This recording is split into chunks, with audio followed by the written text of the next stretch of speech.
cualquier cosa de estar grabada en eso. Bueno, buenas tardes. Vamos a continuar trabajando hoy en nuestros datos y expresiones. Y estábamos hablando de la noción de operadores. ¿Listo?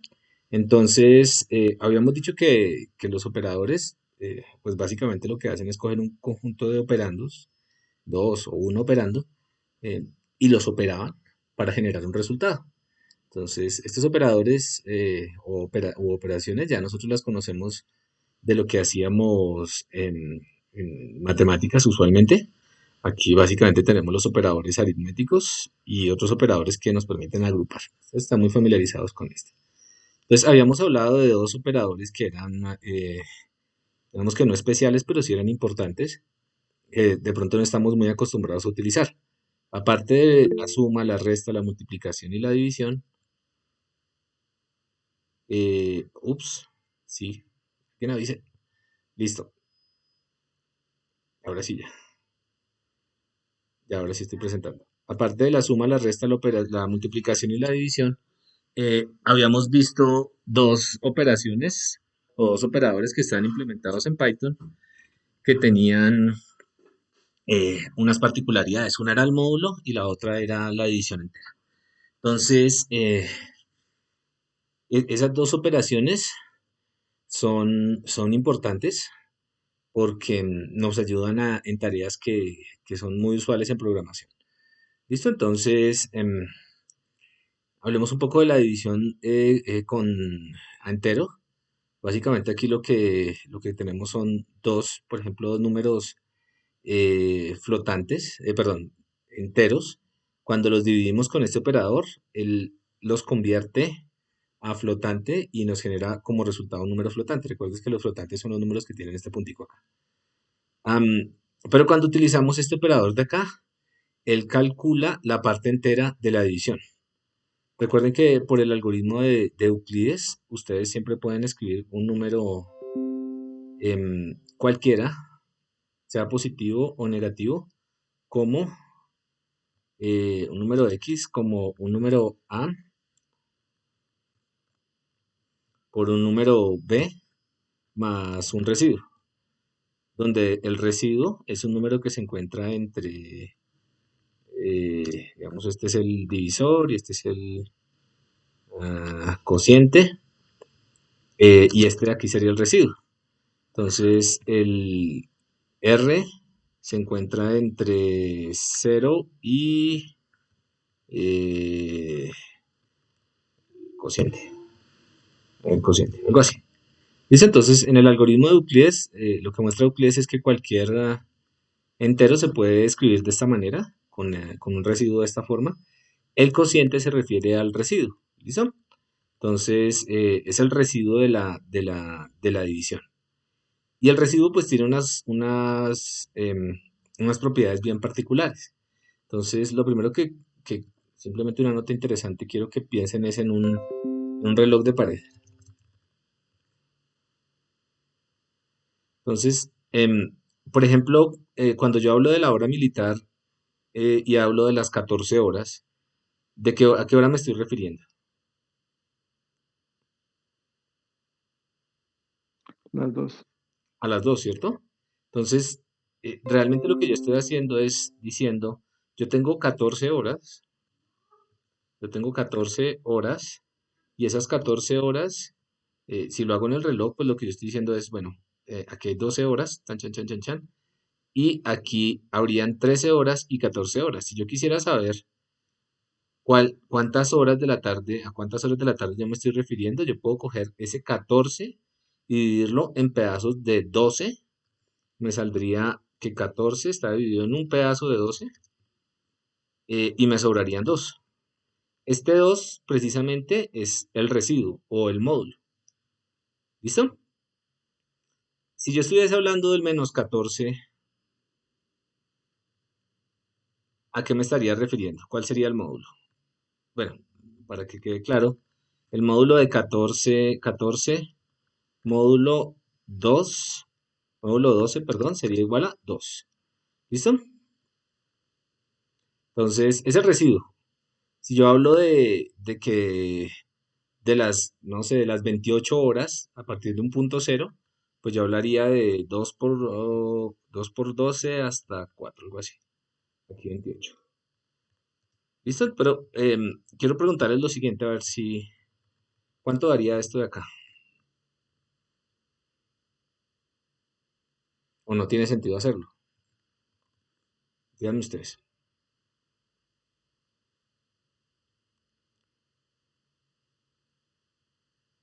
¿Cuánto daría? A los micrófonos, suena raro, parece, tras de que eso es todo impersonalizado. ¿Cuánto daría? Cero, profe. Cero, dicen por acá.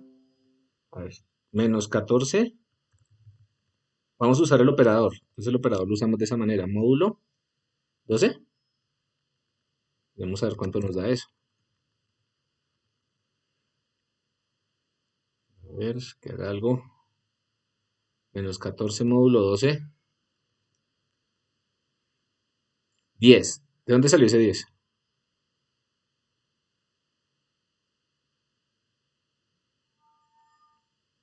¿De dónde?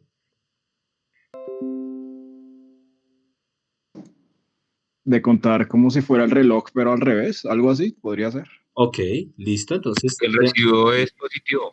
el residuo siempre es positivo. Pedimos que fuera positivo, ¿cierto? Entonces, si el residuo es positivo, básicamente estamos contando al revés. Entonces, contamos para obtener menos 14. Yo puedo escribir esto como 2 por menos 12, quedaría menos 24. Y le sumo cuánto para que me dé menos 14. ¿Cuánto? ¿Cuánto le sumo para que me dé menos 14? 10. Bueno, de hecho esto sería más bonito así. Le sumo 10. Sí, menos 2, ¿cierto? Y le sumo 10. ¿Listo? Entonces, ok, listo. Entonces ya yo puedo calcular igual residuos para números negativos, pero tengo que tener cuidado con lo que tengo ahí. ¿Listo? Entonces, a ver si ya están, si ya entendieron esa definición, cuánto cae sin hacerlo, ¿no? ¿Cuánto daría esto, por ejemplo? ¿Cuánto daría esto?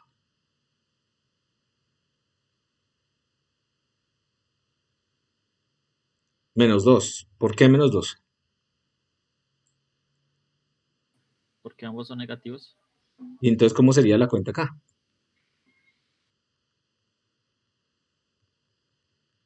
¿Qué tendría yo? ¿Por qué menos 2? ¿Cómo yo haría esto? Pues como ambos Ujú. son negativos, pues creo que... eh, ¿cuál fue el resultado que dio? Ya lo olvidé. Dio -2, ¿no? Menos 2. Sí. Sí, yo creo que como dice Bueno, este, pregunta, porque en bueno, el chat. no la vamos a resolver ahorita, pero les recomiendo que averigüen porque es curioso, ¿no? Porque de hecho el residuo ya no nos dio positivo, nos dio negativo. Pero eso depende de la forma en la que nosotros hayamos definido al interior de nuestro lenguaje el residuo, perdón, la operación de módulo. Y este módulo, si lo prueban en otro lenguaje, no necesariamente les va a funcionar igual. Listo, pero uno está acostumbrado como a los módulos positivos, ¿no? A los módulos de un número grandote con otro. Entonces, hay una cuestión muy bonita con los módulos y es que a través de los módulos yo puedo resolver varias preguntas. Por ejemplo, cuando piensen en módulos, piensen siempre en por lo menos, eh, no, sí, en módulos siempre, piensen en un reloj de pared. Por ejemplo, un reloj de pared puede tener 12 horas o perfectamente puede tener 5 horas. Estas 5 horas corresponderían a, al módulo 5, ¿no? Ya después de que me pase de 5, pues ya tengo que sacarle el módulo a 5 y vuelvo a empezar, ¿no? Entonces la gracia de un reloj es que empieza a contar, en un reloj de 5 horas empezaría a contar 0, 1, 2, 3, 4 y después empezaría 0, 1, 2, 3, 4 y después empezaría 0, 1, 2, 3, 4. De hecho, eh, uno puede sumar en ese arco. Por ejemplo, si yo estoy en un reloj, ¿cuánto me daría 5 en un reloj de 5 horas? ¿Cuánto me daría 3 más 4? En un reloj de 5 horas, ¿cuánto daría 3 más 4? 2. 3 más 4, 7, módulo 5, 2, ¿cierto? A ver, y 3 menos 2, 1, ¿cierto? Y 3 menos 4, ¿cuánto daría 3 menos 4?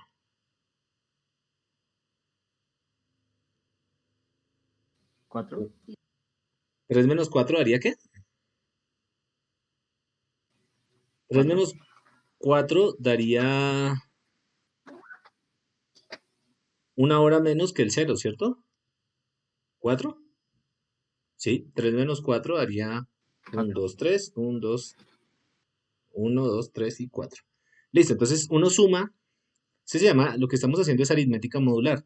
Uno suma de la misma manera, o sea, uno suma sumando y calcula el módulo, resta y calcula el módulo, pero una cuestión interesante que uno puede pensar es, por ejemplo, cuánto da 3 por 2 en un reloj de 5 horas.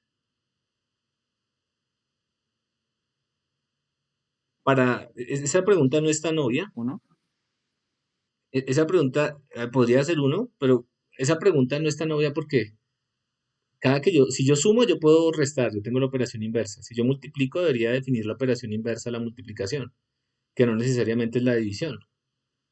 Porque, por ejemplo, yo no puedo sumar, no puedo hacer 3 por 2. Para que me funcione 3 por 2, yo debería tener la operación inversa tal que el resultado de 3 por 2, al aplicar esa operación inversa sobre 2, me dé 3. Lo que les estoy diciendo es que si usted hace 2 por 3, por ejemplo, y le da alguna cosa, para que esto funcione bonito, alguna cosa debería operarlo con el 2 y les da el 3. Así como cuando lo hacemos en el otro lado, lo hacemos 2 por 3 es igual a 6. Pero a 6 yo lo divido sobre 2 y me da 3. Pero acá no necesariamente puedo hacer eso. Entonces la clave está en definir esta operación y eso, digamos que tiene su truco.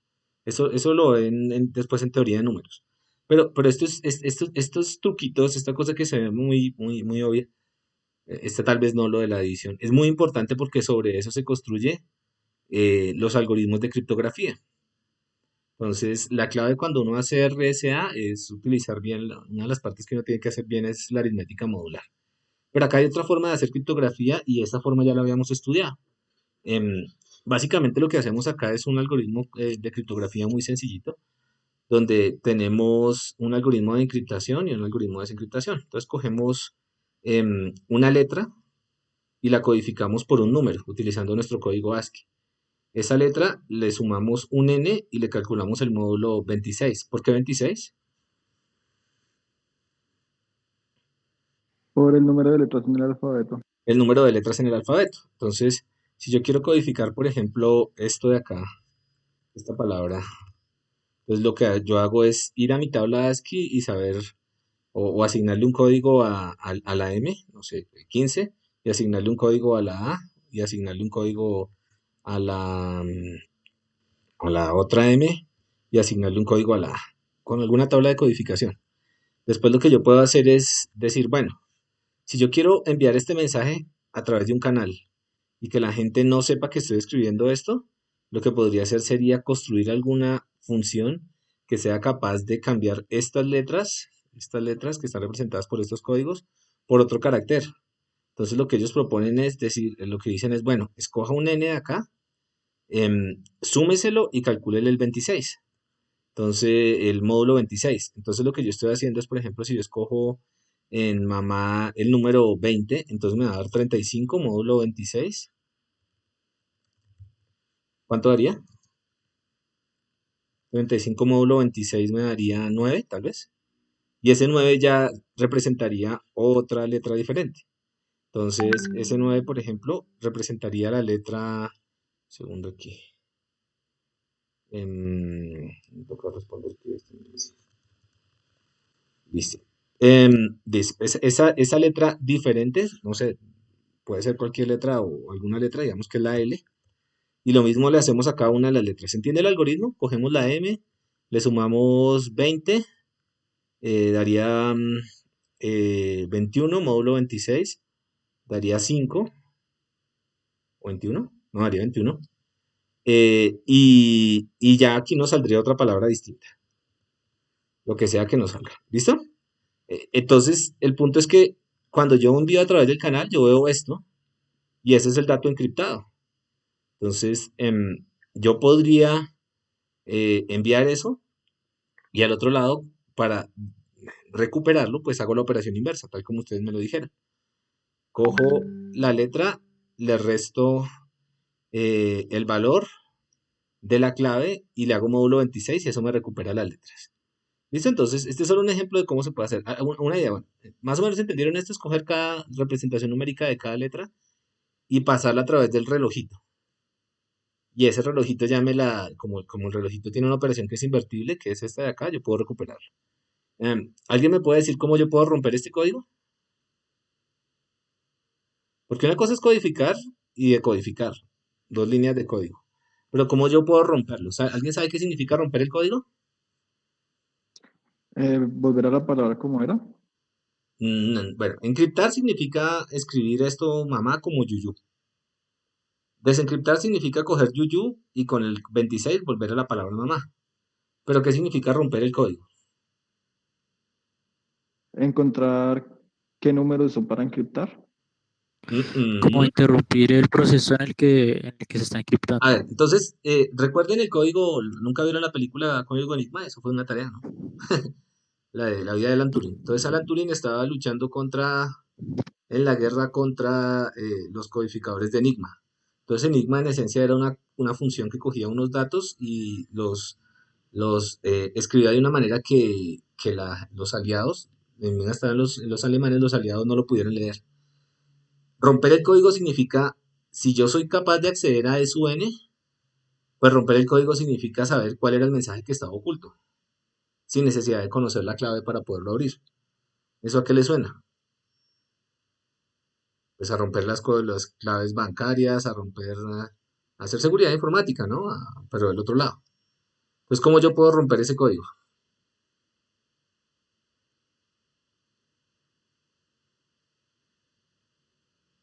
Ideas para romperlo. Una vez ustedes tienen el mensaje encriptado, ¿cómo lo pueden romper? Cómo pueden descubrir cuál era el mensaje que estaba oculto?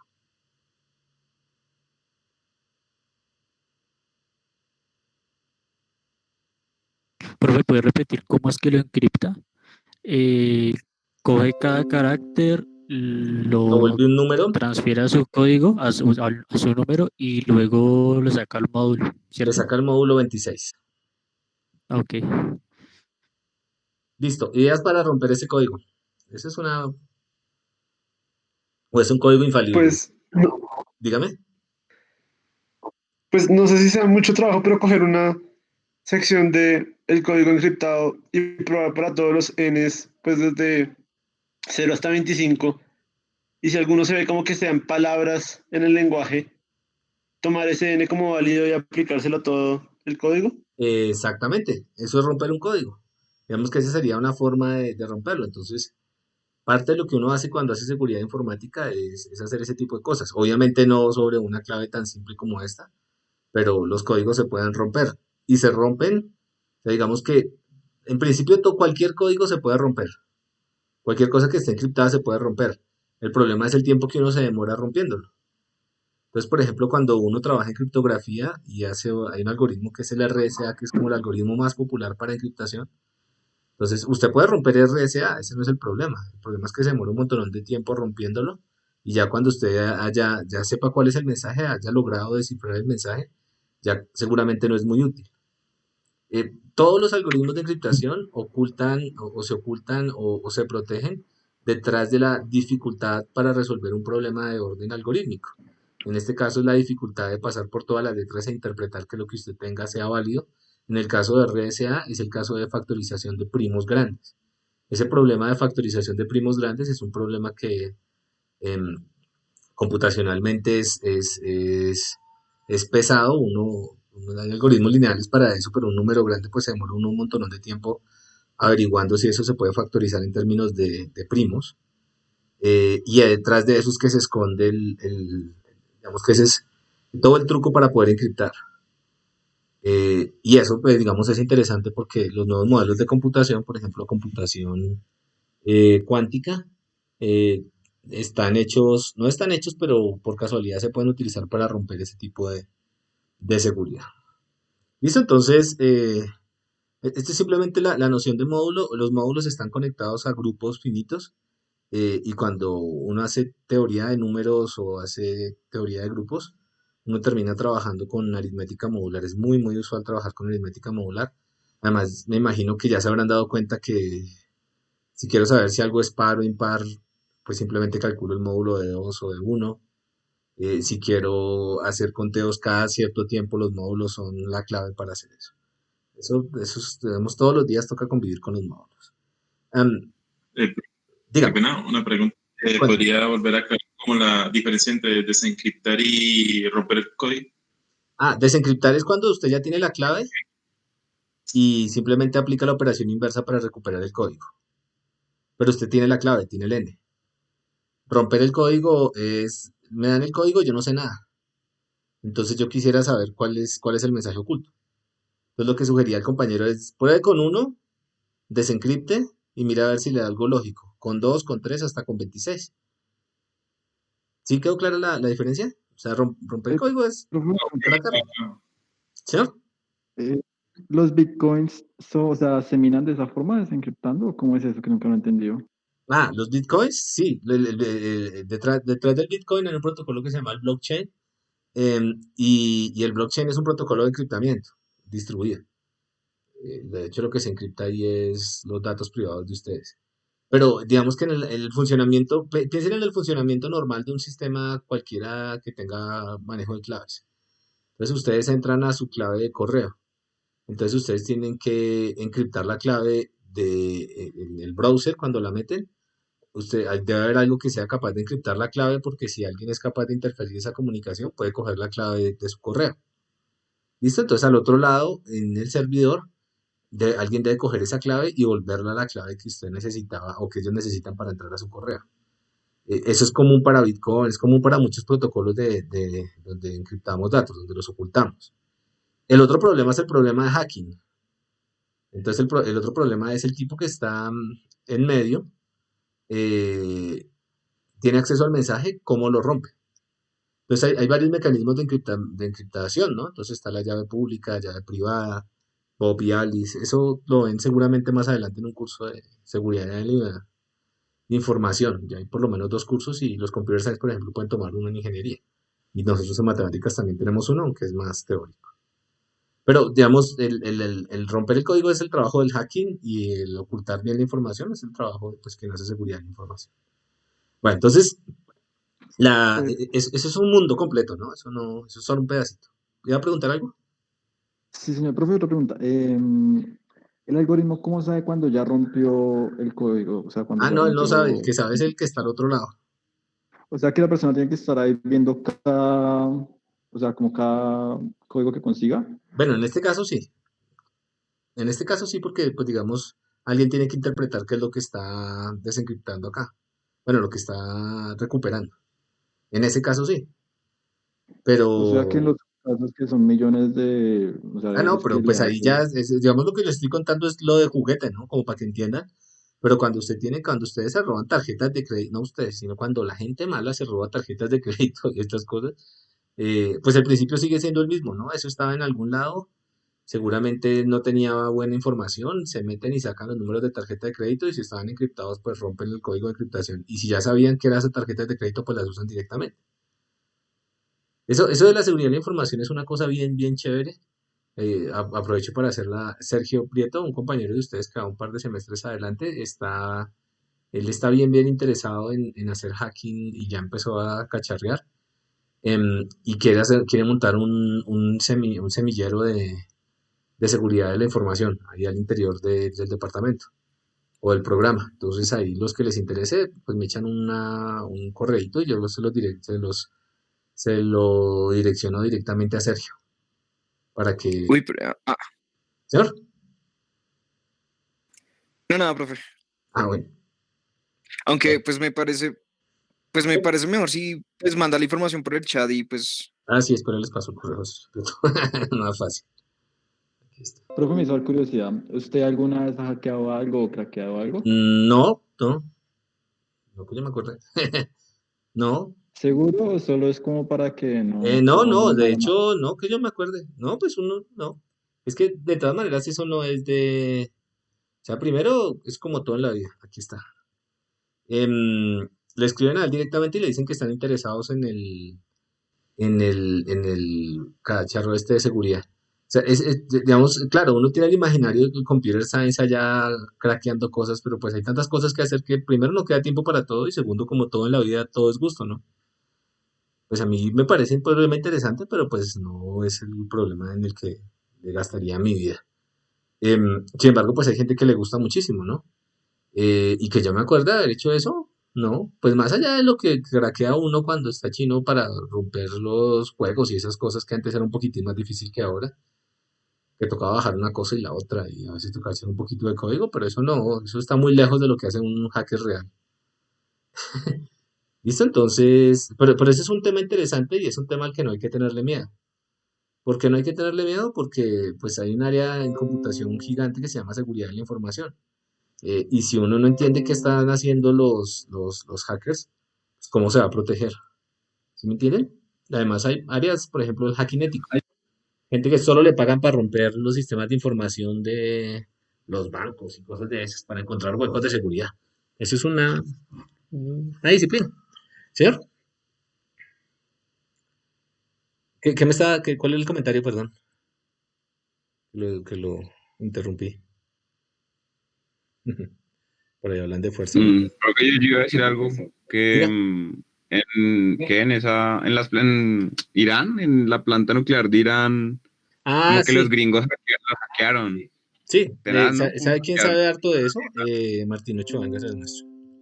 Ya me pusieron a hablar de otra cosa y ustedes no dejan. El astrólogo, no mentiras. Martín Ochoa Security. Martín Ochoa es él. Y él ahorita está en Applegate. Él es colombiano y regresó al país hace como un par de años.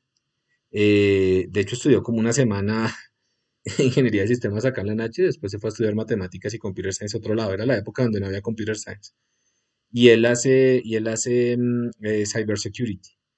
Entonces, cuando usted hace cyber security, el ejemplo prototipo es el hackeo de la planta nuclear de Irán. Y es como usted protege robots o cosas que están detrás de la red. Él siempre está interesado en buscar gente que esté trabajando en esto y de hecho él participa en estas competencias de hacking ético. Así como hay olimpiadas de programación, también hay olimpiadas de hacking ético. No sé si sabían. Bueno, no sé si es hacking ético, pero sí le ponen unos problemas y le dicen, bueno, aquí está el servidor, no sé qué, no sé qué. Entren allá y entonces compiten varios equipos del mundo para poderlo romper. Pero si quieren saber algo más loco todavía, eh, hay unas olimpiadas en las cuales usted lo que hace es programar una inteligencia artificial. O sea, es una olimpiada donde solo hay servidores con una inteligencia artificial adentro y entre ellos la competencia es romper, o sea, violar la seguridad los unos contra los otros. ¿Sí me entienden? sí. O sea, son inteligencias artificiales y unas tienen que violar a las otras. En el sentido, se tiene que violar la seguridad de las otras. Y no hay nadie detrás. Uy, profe, vamos a ver un poquito de hacking ético este semestre o bailas. No, yo creo que sí, sí, si quieren ver algo particular me dicen y pues yo preparo algo así como muy, muy dummy. Pero, por ejemplo, si quieren aprender de esto, más fácil si le escriben a Sergio o ya cuando estén más maduritos le escriben a Martín y le dicen que ustedes son del programa de Computer Science. Y Martín es una nota y sabe muchísimo. Eh, y él, por ejemplo, él trabajó haciendo eh, hacking pero hacking ético, ¿para qué era? Para Siemens. Es un bacán, y es súper buena gente y le gusta esto, muchísimo. Pero bueno, De pronto lo podemos hacer, no se los prometo, pero voy a tratar de preparar algo respecto a eso, a ver si les interesa. De nuevo, digamos que las posibilidades son de ustedes, ¿no? Entonces, yo, a mí me gustaría que en unos años tuviéramos un laboratorio así violento de seguridad de la información. Esto no es solo cacharreo, pilas, ahí uno tiene que saber, por ejemplo, esto se lo tiene que conocer al derecho y al revés, teoría de grupos, teoría de números, saber muy bien arquitectura de computación, o sea, hacer esto bien es pesado, es complicado, pero es bacán, pues para eso me han dicho los que saben. Bueno, expresiones. Entonces, volviendo otra vez aquí, uno puede construir expresiones a través con los operadores. La clave en las expresiones es construir estos que son subexpresiones, que básicamente se operan con paréntesis, y eso creo que ustedes ya lo saben. Y aquí hay algo que es bien importante y es algo que se llama la presencia de operadores, que operadores aplican primero que otros en una expresión como este. Para eso, ahorita les muestro. Para eso hay que resolver un problemita y es un problema que tiene que ver con árboles de decisión, pero bueno, el asunto aquí es que, recomendación, cuando ustedes escriben una expresión, para que quede claro, siempre le ponen paréntesis a lo que quieran que se evalúe primero. Entonces, esto de acá el computador lo entiende, pero alguien que no sea muy práctico en programación no lo va a entender. Y recuerden que yo no programo para mí, sino programo para los demás. Ok, entonces, para entender esta, Eso es BNF, ¿cierto? ya lo miramos, para allá vamos. Em, ¿Cómo resuelve el computador esta expresión? Entonces, cuando uno programa, claro, hay que echar código y estas cosas, pero también hay que aprovechar para aprender lo bonito detrás de la computación y es, por ejemplo, el lenguaje de programación tiene muchísimos elementos de programación. Por ejemplo, hay una pregunta y es, bueno, ¿y cómo el computador entiende esto de acá? Entonces, ya sabemos una primera parte, por ejemplo, a través de una gramática es capaz de entender esto, pero em, hay algo más. Entonces, ¿cómo él realiza el cálculo? Entonces, para realizar el cálculo, el computador se vale de algo que se llama una notación. Entonces, la notación puede ser de tipo infijo, posfijo, prefijo, y hay notaciones diferentes acá, por ejemplo, para Lisp o otro tipo de notaciones. Pero esto se puede entender.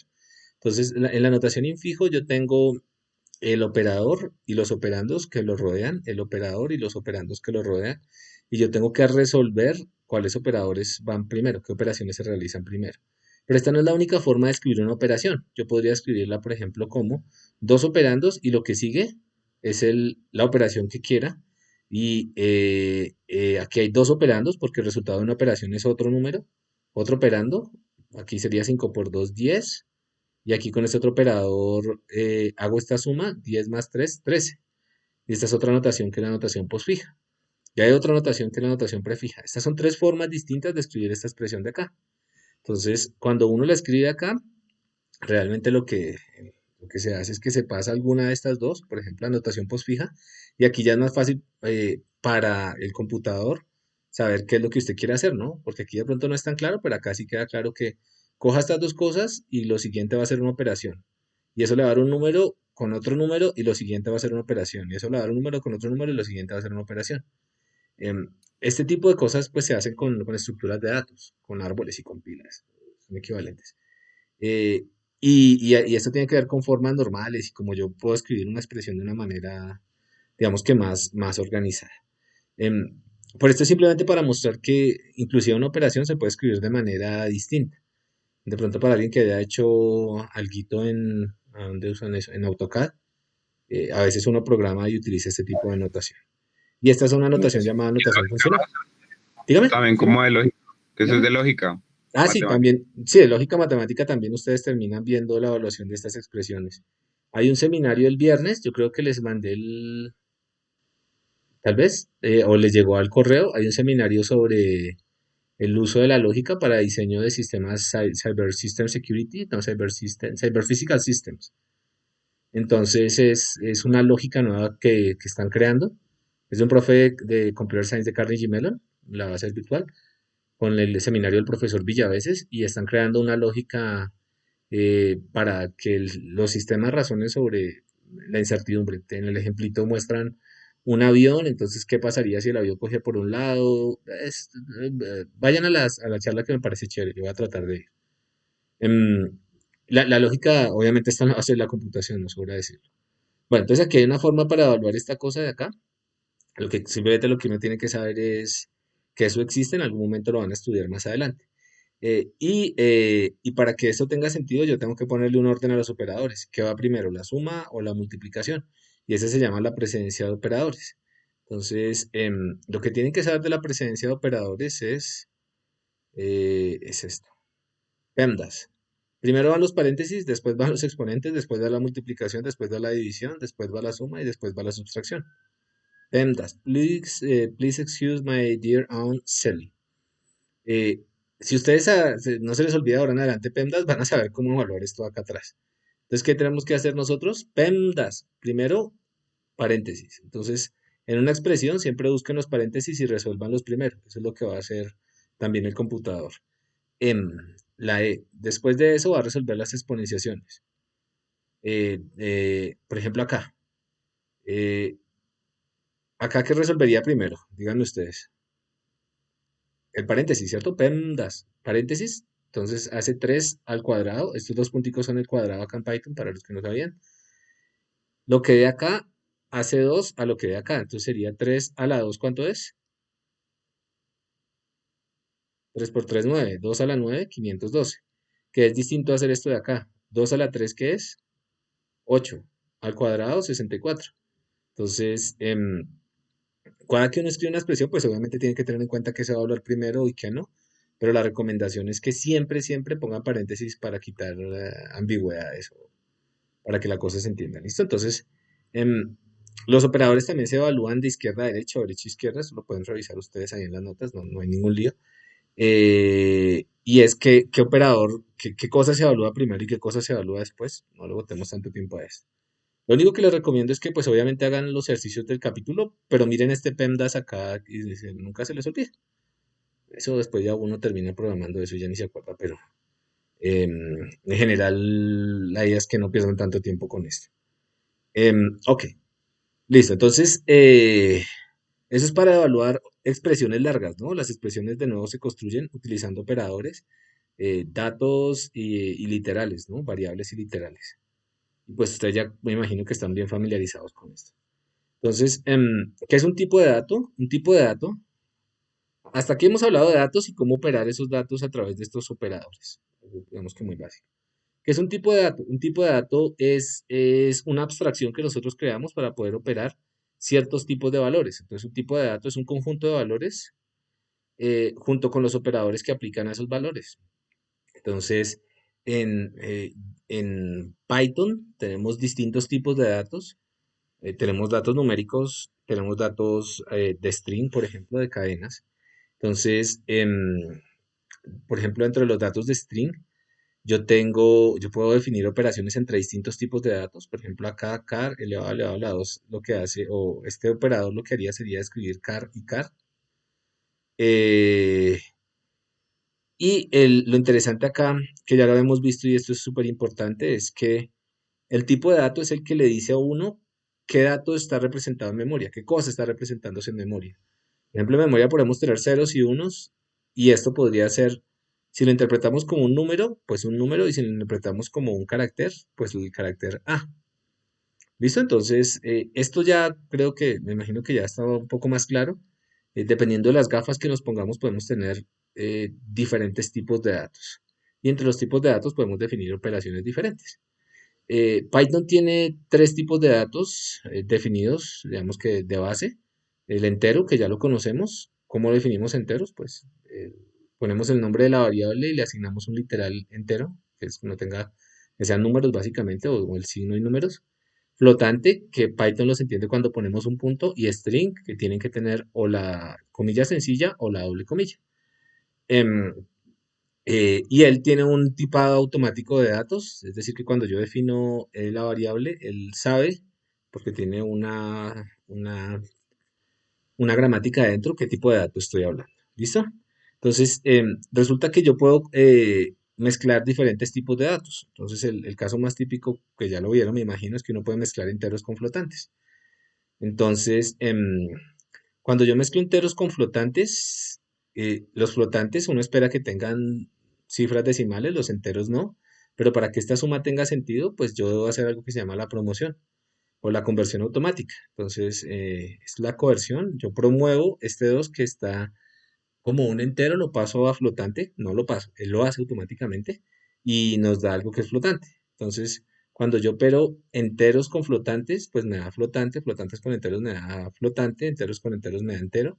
Y estos tipos hay que tenerles cuidado, ¿no? En algunos casos voy a querer hacer una conversión explícita. ¿A qué se refiere eso? Por ejemplo, acá yo quiero, en vez de que sume 4.5, que sume un 4. Entonces lo que puedo hacer es utilizar esto de acá, que es una conversión. Básicamente le digo, yo quiero que este 4.5 se vuelva un entero. Y si es un entero, pues él va a coger la parte entera y ya me quedaría entero con entero, me da entero. En cambio acá me quedaría flotante con flotante, me da flotante. Entonces, promoción automática y enteros. Hay cosas que uno no puede hacer, por ejemplo, sumar o operar strings más enteros. Entonces toca convertir los strings a enteros o los enteros a strings dependiendo de lo que uno quiera hacer. Y eso se hace a través de funciones de conversión. Entonces, por ejemplo, esta convierte string a flotante, un string a un flotante o un entero a un flotante. ¿Listo? Profe, Entonces, dígame. ¿existe algún lenguaje de programación que manipule float y double al mismo tiempo? Sí, C, Java, C++. Sí, claro. O sea, Ah, listo. sí, es simplemente una cuestión de que esos tipos, las conversiones de tipo sean consistentes. O sea, si yo tengo double, pues me toca coger el flotante y subirlo a double. O si tengo double y entero, me toca subirlo al que es. Listo, entonces, ahora sí revisemos los problemas porque hemos hablado mucho carreta, pero es que esto es programando, no hablando carreta. Ya vamos acá, ¿cierto? Entonces, yo quiero ver cómo les fue con los problemas. Quiero que me comenten qué hemos hecho, cómo hemos avanzado con esto. Porque esto es lo fundamental, ¿no? Poder usar lo que estamos aprendiendo. Entonces, aquí hay un librito que de hecho ahí está un montón de problemas. Y había un primer problema que estaba relacionado con los espacios de color, de los cuales ya habíamos hablado la última clase que hubo como una pregunta. Entonces, vamos a cubrir algunos de esos problemas por si alguien todavía no los ha visto y si no, pues los miraremos. Em, a ver, algo nuevo aprenderemos así ya lo habíamos resuelto. Entonces, los espacios de color. Entonces, básicamente acá he hecho una carretica sobre que los colores mezclados en cantidades adecuadas, los colores primarios, rojo, verde y azul, em, generaban otros colores, ¿cierto? Entonces, básicamente lo que nosotros tenemos aquí en una pantalla son colores, pero esos colores resultan de la combinación de otros colores. Si ustedes ven una digital screen color, esto de acá, lo que ustedes tienen cuando ven un píxel, no en todas las pantallas, pero digamos en una pantalla no tan nueva, es un montonón de colores, de estos colores de acá, rojo, verde y azul. Entonces, dependiendo de la intensidad de este rojo, verde y azul, uno puede, eh, de lejos, uno lo que va a ver es la mezcla de los tres colores. Ese es un zoom que le estoy haciendo con una lupa. Pero si ustedes ven esto desde muy lejos, ustedes no van a percibir la diferencia entre el rojo, verde y azul, sino que van a ver, su sistema visual va a combinar los tres colores. Entonces uno lo que juega es a modular los valores de rojo, verde y azul, a cambiarlos un poquito para que la mezcla simule los otros colores. Entonces las pantallas en realidad pues tienen, eso es lo que viene dentro de un pixelito, ¿no? Puede tener otro tipo de colores, lo que sea, pero eso es lo que ustedes están desplegando. De hecho, así almacenamos también los datos. ¿Listo? Entonces, digamos que eso es una cuestión de la ingeniería detrás de las pantallas. Entonces, ay, ¿qué se hizo el libro? Aquí está. Voy a revisar aquí un poco. Ok, listo. Entonces, eh, eso es en pantallas digitales, ¿no? Cuando uno habla con la gente que reconstruye las cámaras y estas cosas o las pantallas, se da cuenta de que toca borrar. Entonces uno no tiene los tres como LEDcitos atrás, sino tiene dos y uno más barato. Hay un montón de detallitos, pero piénsenlo como eso. Entonces, hay una pregunta que uno se puede hacer es ¿cómo representa el color? ¿Cómo se representa el color en general? Si uno se acerca mucho a la pantalla, pues entonces uno va a ver ese rojo, verde y azul que estábamos viendo acá, pero la pregunta es ¿cómo yo puedo representar el color? ¿Qué es el color y cómo lo puedo representar, digamos que cuantitativamente? Entonces, para representar el color, nosotros podemos entender la representación a través de algo que todo el mundo conoce que es Paint, ¿no? Entonces, cojamos una imagen cualquiera. Cojamos la imagen de Férico. Férico Ardila. Listo, entonces, ok, entonces está Férico acá. Y Férico representa, o sea, lo que van a ver en la imagen de Férico, que es una imagen, es un conjunto de números que están representados en una matricita de Excel. Ok, entonces, cuando yo me acerco a la cara de Federico, yo lo puedo hacer. Yo ya no veo yo ya no veo a Federico tan continuo, sino lo veo, ¿cómo se diría? Pixelado, ¿cierto? Cada una de estas unidades de acá se llama un píxel. Y un píxel, en este caso, corresponde ¿a qué cosa? A un color, ¿cierto? Entonces, por ejemplo, ¿dónde hay un píxel acá? Aquí, cojamos la frente de Federico. Pin, frente de Federico. Color. Le digo aquí editar colores. Entonces, este es un color. Y el color es una combinación entre una porción de rojo, otra de verde y otra de azul. ¿Listo? Entonces, básicamente yo lo que estoy diciendo es, mire, yo voy a almacenar tres números, entre 0 y 255, números de 8 bits. Y a esos números yo les voy a poner, a esos números, a esas cantidades, yo les voy a poner unos niveles. Y cuando combinen esos niveles van a corresponder con uno de estos colores de acá. ¿Me entienden? Entonces, ¿qué es una imagen? Una imagen no es más que un montón de casillitas con unos números, 126,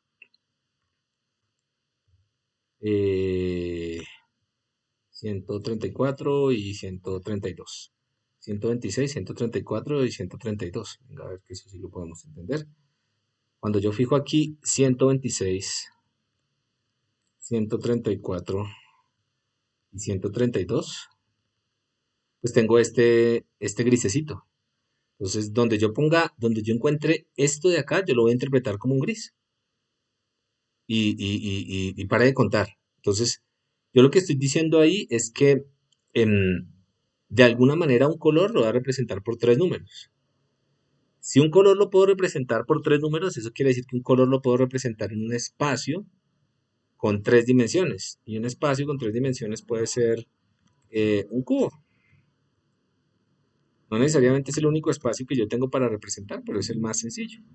Entonces, en un cubo como este de acá, cada uno de estos, cada una de las esquinas del cubo correspondería a un color. De hecho, adentro del cubo, esto tiene un montón de cubitos, tal como está acá, y esos cubitos corresponden a colores. Entonces, pararme o escoger un color corresponde a coger uno de los cubitos, que es básicamente escoger las coordenadas en R, en G y en B. ¿Listo? Entonces, ese cubo nos está representando el color en términos de tres componentes, la componente verde, la componente azul y la componente roja. Eso es, no es más que eso. Entonces yo digo, ese color tiene tanto de verde, tanto de azul y tanto de rojo. Entonces, por ejemplo, si quiero un color que no tenga nada de verde, nada de azul y nada de rojo, ¿qué color estaría seleccionando? ¿Qué color es ese? El negro. Ah, no. El negro. Sí, aquí, ¿cierto? 0, 0, 0. Y si quiero un color y si digo estoy hablando del color que tenga todo de verde, todo de azul y todo de rojo, El blanco. el blanco, ¿cierto? Y si quiero un color que sea completamente verde, lo más verde posible, 0, 255 y 0. 0 en rojo, 255 en verde y 0 en verde y no completamente verde. Ah, pues le pongo 1 acá, sí. 0, 255 y 0, tiene toda la razón. ¿Cuántos colores puedo representar yo en este cubo?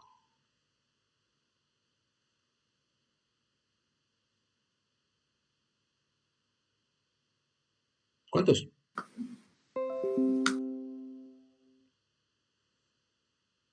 Para el rojo, ¿cuántos? 255 a la 3, ¿no?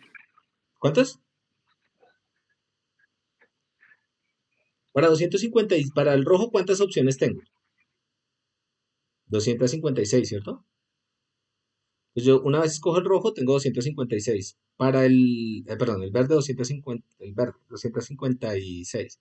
Para el rojo tengo 256 y para el azul tengo 256. Es decir, por las primeras 256 que tengo del verde, tengo 256 posibilidades. Las combinaciones de esas 256 por 256 serían todas las posibilidades que tengo de rojo y de verde. ¿Cuántas posibilidades o colores tengo para escoger? Díganme ustedes. Tengo 256 para el rojo. ¿Qué hago acá? 256 para el verde y 256 para el azul. Tengo alrededor de 16 millones de posibilidades escogiendo en este sistema coordenado. Entonces yo cojo algo aquí dentro del cubito, un color, otro. ¿Cuántos colores tengo?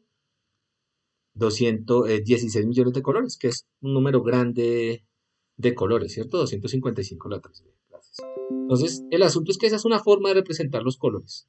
Entonces, esa forma de representar los colores me está diciendo, mire, un color se compone por un pedazo de rojo, un pedazo de verde y un pedazo de azul. Pero vemos que esa forma que yo escogí para representar los colores es una representación que es en principio arbitraria. Yo hubiera podido escoger una geometría distinta que no fuera un cubo y unos ejes distintos para poder representar el color. Entonces, de eso nos están hablando acá. Entonces, cuando nosotros, esta es una forma de representar el color. Entonces, yo tengo un color, el verde, el rojo, el negro, el verde oscurito, le asigno un número. La pregunta es, ¿será que lo puedo representar en otro espacio distinto? ¿Será que existen otros espacios distintos de color? Entonces, por ejemplo, aquí hablan de un espacio que es el JQ. No Jiki crema blanqueadora, sino un color space. Entonces, ¿dónde está Jiko acá? Ok, es bonito este. Entonces, este es el cubo RGB, pero el color lo podríamos representar en otros espacios diferentes, sobre otras geometrías distintas, piénsenlo así. Entonces, una pregunta que es muy bonita y es muy, muy natural ¿es posible que yo coja todos los colores que están acá y los transforme a la geometría que está acá abajo? ¿O es posible que yo coja esa geometría que está acá abajo y transformarla acá? Esa es una pregunta. La otra pregunta es, dado que yo tengo colores, por ejemplo, en estas geometrías de acá, ¿qué representan sus ejes? ¿Seguirán representando colores o pueden estar representando otras cosas? Entonces, por ejemplo, esta es otra forma de aplastar. Uno coge el cubo y como que lo aplasta. Y aquí los colores representan, aquí los puntos en este espacio representan los mismos colores, si lo quieren ustedes, pero en otro sistema geométrico. Entonces, este es otro modelo, se llama el modelo JQ, y es otra forma de poder coger los colores y meterlos dentro de algún objeto tridimensional. ¿Listo? Este es otro que es el espacio HCB, el CSV, YCDSK, etc. Entonces aquí ustedes tienen básicamente los mismos colores, pero están en una geometría distinta. Entonces cuando ustedes se van por acá, por ejemplo, por el eje de este cono, pues van a tener aquí un valor de 0, aquí un valor grande este es de intensidad. Hablan del matiz y hablan de la saturación. Entonces, pues los que sean artistas o les gusta el arte sabrán mejor que yo de qué estamos hablando. Pero esta es otra forma de organizar los colores. Y en ese nuevo espacio yo también puedo empezar a preguntar cosas distintas. Entonces, una pregunta que uno se puede hacer es, ¿cómo yo cojo colores que viven en un cubo y los paso a colores que viven en un cono? Porque se supone que los colores que están acá también deberían estar en el cubo. Entonces debe haber alguna forma de transformar esos espacios. Pues ya olvídense de los colores y piensen en la representación geométrica de eso que está ahí. ¿Cómo cojo coordenadas que viven dentro de un cubo y las paso a coordenadas que vivan dentro de este nuevo espacio? ¿Cómo cojo un rojo clarito dentro de un cubo? ¿En dónde lo ubico? Como un rojo clarito dentro de este cono. Recuerden que los espacios de color, según lo que acabamos de discutir, no son más que representaciones geométricas, organizaciones de cómo yo voy a organizar los colores. Entonces yo los puedo organizar, pues en principio como quiera, porque en un cubo, ¿no? En uno de estos de acá. Ah, ¿por qué? Porque es que ahí se ve mejor cierto tipo de información. O mejor métalos en un plano, o mejor métalos en otro objeto geométrico. ¿Ok? Entonces, la pregunta es cómo yo paso de un espacio de color a otro. Entonces, ¿qué es un color en RGB? Es básicamente una coordenada, un número. Entonces, ¿cómo yo transformo ese número a otro espacio de color? Entonces, por ejemplo, acá yo tengo R, G y B, rojo, verde y azul, R, G y B, bueno, con los nombres que tenga. Y a través de este conjunto de operaciones, yo transformo ese color literalmente a otro espacio, al espacio Y y Q. Y de hecho yo puedo regresar del espacio Y y Q al espacio RGB. ¿Alguien me puede responder la siguiente pregunta? ¿Por qué vale la pena transformar entre espacios de color? ¿Por qué no todo se trabaja en RGB?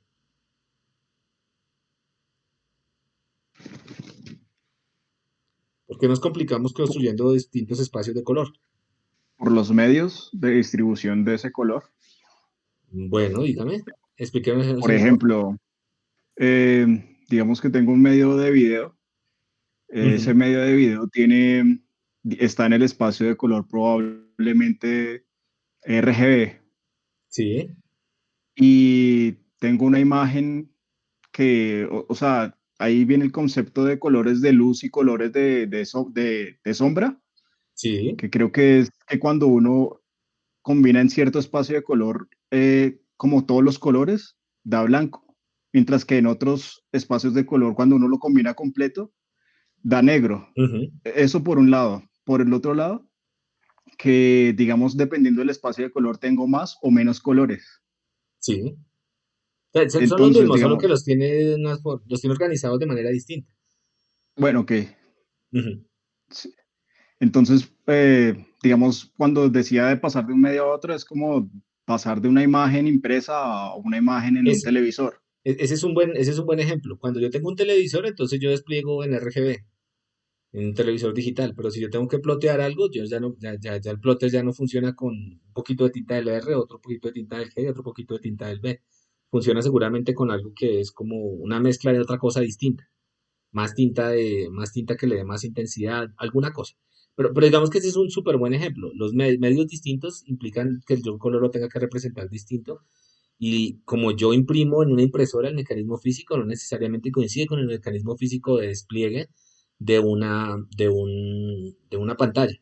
Entonces necesito formas distintas de representar el mismo color, entonces necesito mecanismos o medios o algoritmos que me permitan representar colores y saltar entre espacios de color. Listo, gracias por la contribución. Entonces, aquí básicamente lo que vemos es eso, unas ecuaciones que nos permiten transformar entre distintos espacios de color. En particular aquí este Y y Q, una de esas es la Y, que es la intensidad. Entonces, si yo aplico estas ecuaciones sobre el RGB, pues me sale una imagen en escala de grises. Y esa imagen en escala de grises, como explicaban acá, era la imagen que veía el abuelito. Entonces, también lo podría promediar, pero este es un modelo, digamos que más bonito. Entonces, aquí, digamos, la motivación está detrás de la representación. Por ejemplo, si yo almaceno las imágenes en formato JPEG, en el formato JPEG no hay rastros, como dice acá, de RGB, sino yo convierto a un nuevo tipo de espacio de color los datos, donde los datos se comprimen más. ¿Ok? Entonces, bueno, aquí cuenta un poquito de la historia de los espacios de color. ¿Y qué es lo que nos piden acá?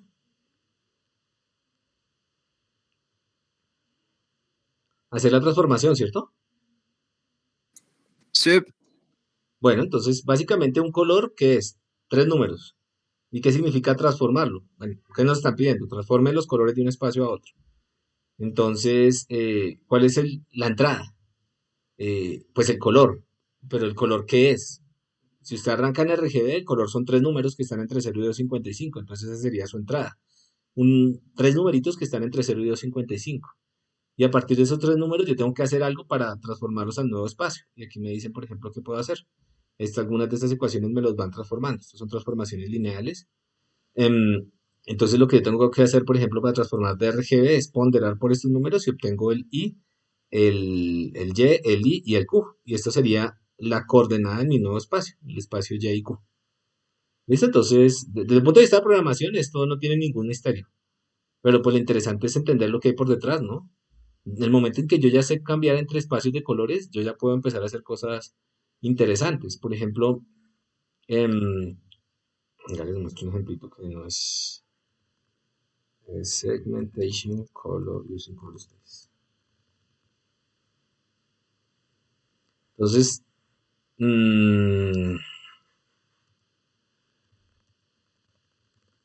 una de las tareas en procesamiento de imágenes más básicas que uno tiene es tratar de extraer objetos, separar los objetos del fondo. ¿Listo? Entonces, generalmente las imágenes me las dan en un espacio de color, típicamente RGB. Entonces, una cosa que yo puedo hacer muy sencilla es que cojo cada uno de los colores, que son 3 números, y los transformo a otro espacio. Por ejemplo, Hue, Saturation and Intensity, HSI. Y yo cojo algunos colores, por ejemplo, o algunos colores que tengan una intensidad particular, y eso me permite separar los objetos de interés del fondo. Esta es una técnica de las más básicas para extraer objetos de interés en una imagen, y básicamente consiste en cojo cada píxel, lo transformo al espacio de color adecuado, donde pueda ver mejor, por ejemplo, la información que me interesa, y después extraigo esa información, construyo una mascarita para extraer esa información. Ese es un uso directo de este tipo de cosas, ¿no? Listo. Ese era un puntico. Más punticos, a ver. Si tienen comentarios o estas cosas, no duden en hablar, ¿no? Cero no triángulo. Venga, a ver, lo leemos y me dicen si hubo algún lío acá. Dadas 3 cantidades reales positivas, se quiere dilucidar la siguiente situación. ¿Es un triángulo? Si los valores de dichas cantidades pueden corresponder a las longitudes de los lados de un triángulo. Ok. Listo. Ok, ¿en qué consiste el problema? ¿Quién me quiere enunciar el problema? ¿O nos quiere enunciar el problema? ¿Qué nos están pidiendo?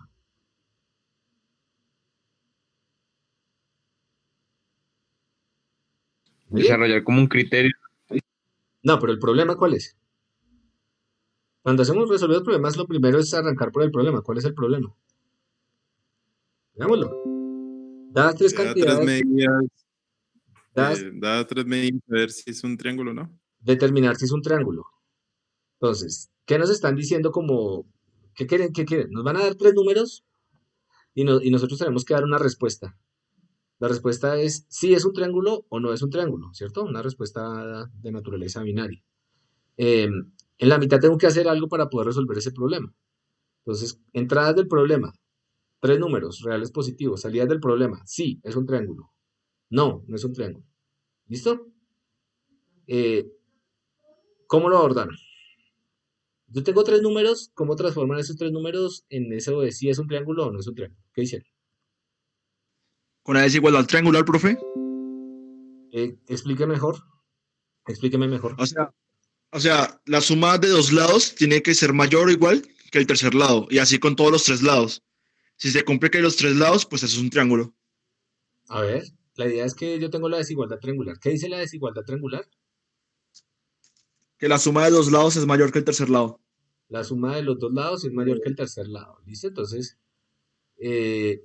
ok, en un triángulo se tiene eso, porque si no los conocían, la desigualdad triangular, ¿qué dice? Que la suma de este lado más este lado, el tamaño de este lado más este lado, debe ser menor o igual que este lado. ¿Por qué menor o igual? En el peor de los casos, este triángulo lo empujo para acá y esto se vuelve casi una línea, pero siempre en este lado de acá va a ser menor que la suma de estos dos. Menor o igual. Menor. Y si me bajo por acá, por acá, por acá, pues siempre va a ser menor. Entonces lo que dice el compañero es que si se tienen la desigualdad triangular para las 3 es porque es un triángulo. ¿Por qué? ¿Qué condición se tiene ahí cuando se tienen las 3?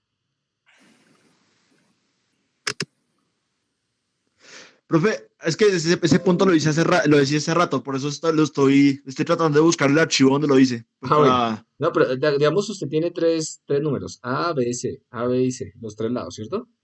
Entonces usted sí, dice que A debe ser menor o igual o menor que B más C. que me más decir. ¿Listo? ¿Y qué más? Y que, Sí, y es que que estoy buscando otro. Creo que tenía que cumplirse con las otras también, creo. Espérate, Oscar. Sí, la desigualdad, o sea, cuando yo puedo construir un triángulo con tres valores, es porque los tres cumplen esa condición. ok, esa es otra forma ok, cuando yo puedo construir un triángulo es los tres de, ¿y por qué? O sea, ¿qué está pasando cuando los tres cumplen esa condición? Que, o sea, que los puedo unir sin que ninguno sobrepase al otro, Ok, sino que, listo, sí, sí, sino lo que entiendo. queden como en un punto. Listo, entonces si yo lo pongo acá, si yo pusiera estos dos y me sobrara un pedacito, ya alguno de los dos no cumpliría. Y yo necesito Exacto. que nunca sobre nada. Una característica del triángulo es que nunca sobra nada cuando yo pues los pego por sus puntas, ¿cierto? Si no sobra nada, Sí, sí, sí. entonces es porque es un triángulo. Ah, listo.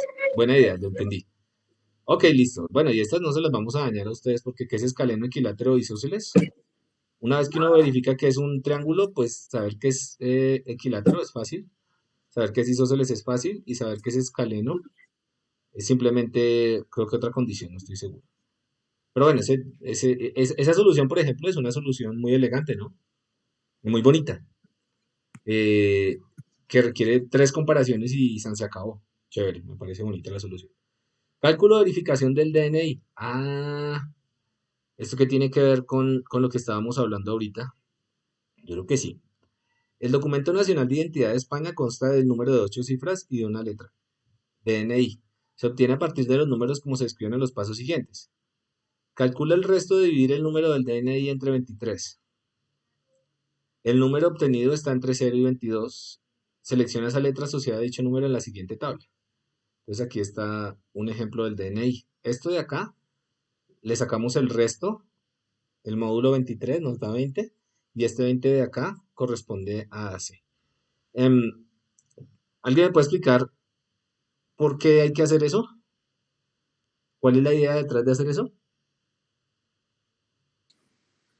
O sea, ¿por qué diseñaron el DNI de esa manera? Sí, ¿por qué poner ese dígito de verificación? ¿A alguien se le ocurre por qué? Uf, ¿Cuál es alguien tiene ya? Sí, a ver, voy a coger aquí a alguien a mansalva. Pero las mujeres como no hablan, entonces, Profe, cualquiera, no, yo, espere, que me van a decir aquí. Em, ¿Alguna mujer hable, por favor? No puede ser. Ya se retiraron todas, no, aquí están todas. Marian, Narly, Catherine, número de cédula. Bueno, hola, mucho Hola, Marian. gusto. Bueno, Eh, para preguntarle, eso está bien que nos presentemos en algún momento. Listo, número de cédula. es 70 Ajá, 9981. 709981. ¿Así? Ujú.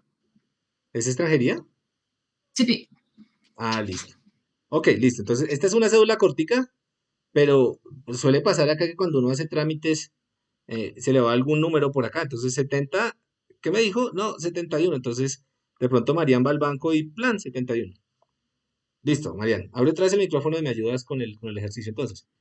Eh, ¿Qué es lo que estamos haciendo nosotros? ¿Cuál sería el análogo a un dígito de verificación? Nosotros calcularíamos esto módulo ¿qué? 20 y nos iríamos a la tabla y cogeríamos una letra. ¿Cuánto da esto módulo 20? ¿Alguien me puede ayudar a hacer la cuenta? Venga, yo lo puedo hacer acá. Soy autosuficiente. Ay, no, mentira, no soy autosuficiente.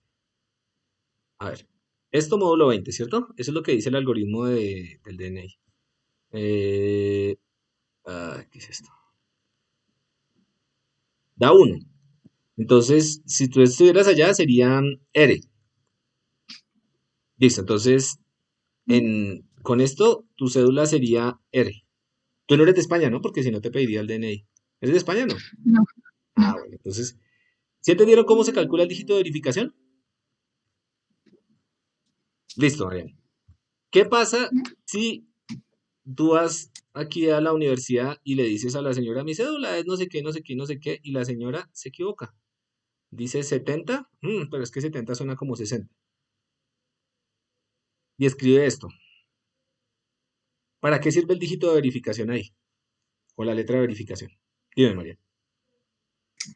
Pues si luego se le hace la misma operación, Muy si da bien. otro dígito, sabe que hay algún problema ahí. Ajá. Entonces, Marian tiene la razón. Dice, si usted vuelve a hacer la operación, ahorita es que me vuelvo a dar uno. Me volvió a dar uno. Oh, no. Bueno, pero es que esta es la gracia en la que no diera uno. Digamos que se equivocó acá. Me salió choco el problema. Algo tengo raro. Es por el 20. Digamos que se Porque equivocó creo en el que es, último. creo que es módulo 23. ¿Es módulo 23? Ay, sí. Qué pelota. Entonces la letra era 17 y 14. Uy, entonces volvámoslo a hacer. Profe, ¿no eran ocho dígitos en el código? No, pero eso se puede hacer con cualquiera. La gracia es que si se pierde uno, se vuela al otro el resto. O sea, Ok. la gracia es que si lo daño uno, espera, ¿dónde estaba? Entonces tu letra no era esta, sino era 17. 17, 17, ¿cuánto da? La letra V. Entonces tu nueva cédula era esta V. Si yo voy y digo, en vez de esto de acá 60, vamos a ver si ahora sí nos cuadra el ejemplo.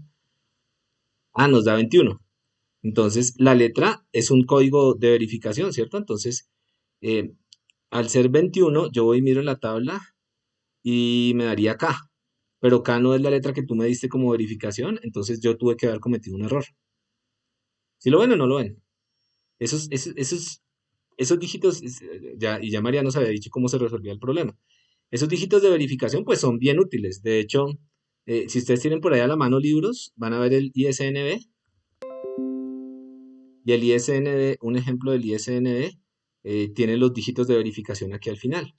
Y los dígitos de verificación son supremamente importantes, porque si yo mando un mensaje a través de la red, tengo que hacer cálculos para saber si el mensaje llegó, si lo que yo envié por lo menos era el tamaño que llegó, cosas como esas.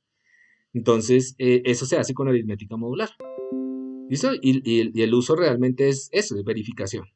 ¿Listo? Entonces, Mariana aquí ya nos mostró, ya nos contó cómo se podía utilizar. Entonces, ¿qué toca hacer acá? ¿Calcular el dígito de verificación o qué? ¿Cuál es el problema acá? Que con un número de 8 dígitos se saque la letra. Bueno, con un número de 8 dígitos se saque la letra. Bueno, pero ustedes ya lo saben hacer, ¿no? De hecho, ya lo hicimos ahí. No tiene tanto misterio, pero es chévere pensar en esto, ¿no? El ISNB tiene dígitos de verificación, pero estaba pensando que era un ejemplo menos trivial que el ISNB. Después se lo busco y les cuento porque eso lo revisa uno después. Bueno, aquí hay una cosa que me parece chévere y es esto. Richard Stallman, ¿sí lo conocen? ¿Lo han visto? ¿Saben quién es?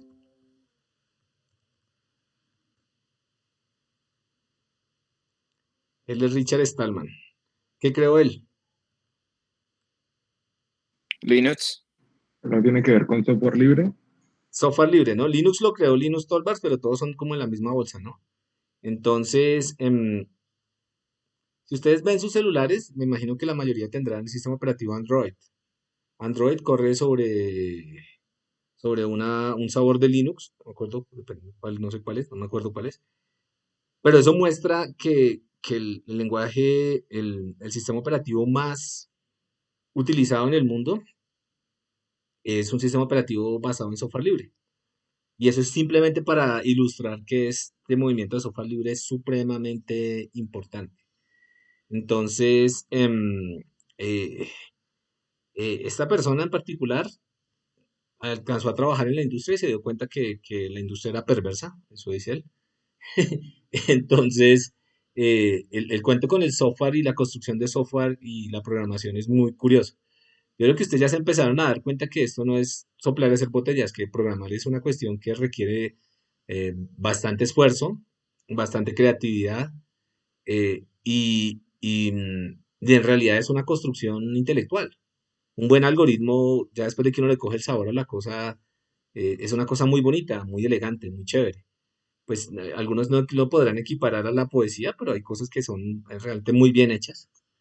Em, pero el asunto es que es una construcción de tipo intelectual, entonces ellos lo que decían era que básicamente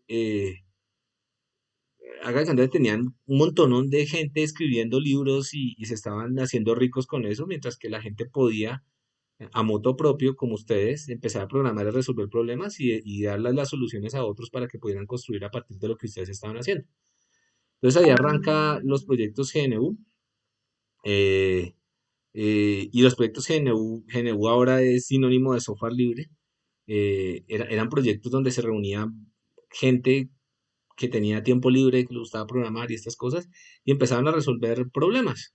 Problemas tipo, vamos a hacer un juego, entonces hacían juegos. Vamos a hacer un procesador de palabras que le compita a Word. Entonces se sentaban y pues básicamente para hacer eso, pues yo lo único que necesito es un sitio donde programar y saber programar. Vamos a hacer software científico que le compita a MATLAB. Y empezaron a crear software y empezaron a distribuirlo de manera libre. Entonces, eso creó todo un movimiento. Junto con eso surgió un sistema operativo, el kernel, el corazón de un sistema operativo que fue el Linux. Y pues gracias a eso es que ustedes tienen su Android. Entonces, ellos crearon, digamos que un nuevo, un movimiento independiente del software comercial. Y muchas de las cosas que nosotros usamos ahorita, al día de hoy, están montadas en software libre. Entonces dicen, no, es que yo consumo Google y cosas en la nube. Resulta que ellos corren sobre, todo el mundo corre sobre Proyecto Apache y Apache es software libre.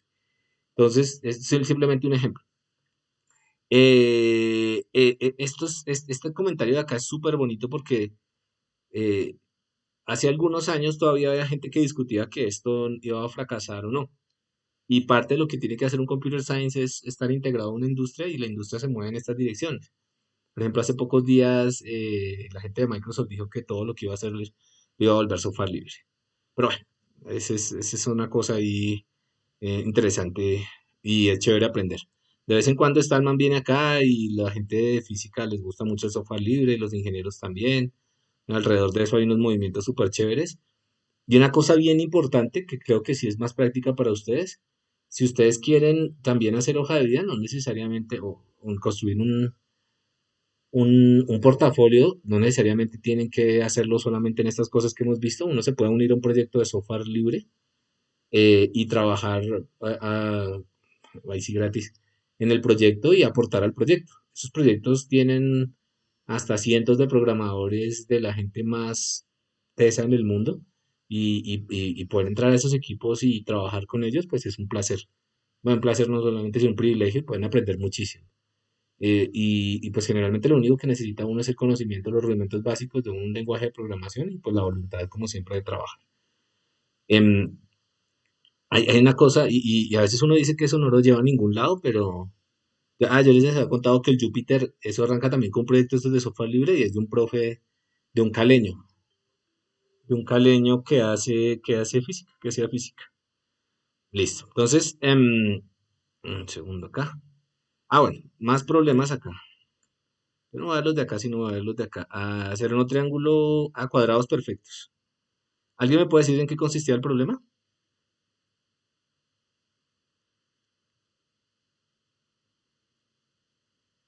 ¿Alguien? Catherine, por favor, ¿nos puedes decir en qué consistía el problema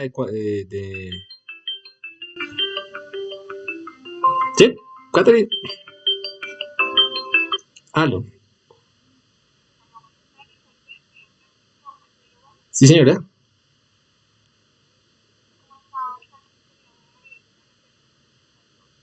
Ujú.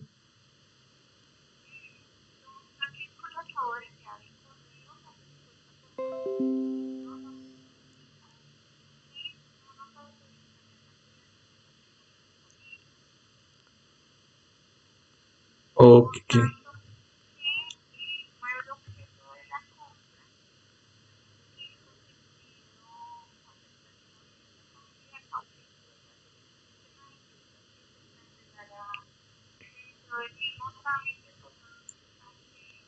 Alguien dígame el problema. Un segundo, por favor. Dime. Ah, listo. Entonces el problema consiste en que uno digita un número natural, y digamos que ese número, Listo. espera, Entonces nosotros vamos a hacer mucho si se le saca la raíz ese trámite a para ese poder pasar de número y nuevo a la la segunda. raíz es un número Ok, entero, bueno, este muchas es gracias. un cuadrado perfecto. Entonces digamos que el 9 es un cuadrado perfecto porque la raíz de cuadrada de 9 es 3, un número entero, y así. Bueno, ¿lo resolvieron? No lo Sí, resolvamos. señor. Bueno, si lo resolvieron, vamos al siguiente. No, mentiras. Nada, en los cuadrados perfectos, no, pero ¿para qué le dañamos el asunto? Revisemos cosas que no lo hagamos. Pero sí entendimos el problema, lo importante es entenderlo. Números triangulares, página 22, ¿dónde están los números triangulares acá? Uy, ese sí no lo pude hacer. Bueno, entonces llegamos a uno chévere. Números triangulares, aquí está. Números triangulares. Considera la secuencia de números triangulares cuyo nombre refleja su formación. 1 más 3 más... bueno, entonces aquí tenemos un 1. Después le ponemos 2 acá, 3. Aquí sería los 3 que llevaba más 3 de abajo, 6. Los 6 que llevaba más 1, 2, 3, 4, 10, etcétera. Entonces sería la sumatoria desde i igual a 1, arrancando en 1, hasta n. Por ejemplo, n igual a 3 de 1 para i igual a 2 más 2, 3. Para i igual a 3 más 3, 6. Para i igual a 4, 4. En el caso de que n sea igual a 4. Entonces, escribe una expresión que indique si el número natural t es triangular. Esto es, si es de esa forma. Listo. ¿Quién quiere ilustrarnos sobre cómo se resuelve ese problema?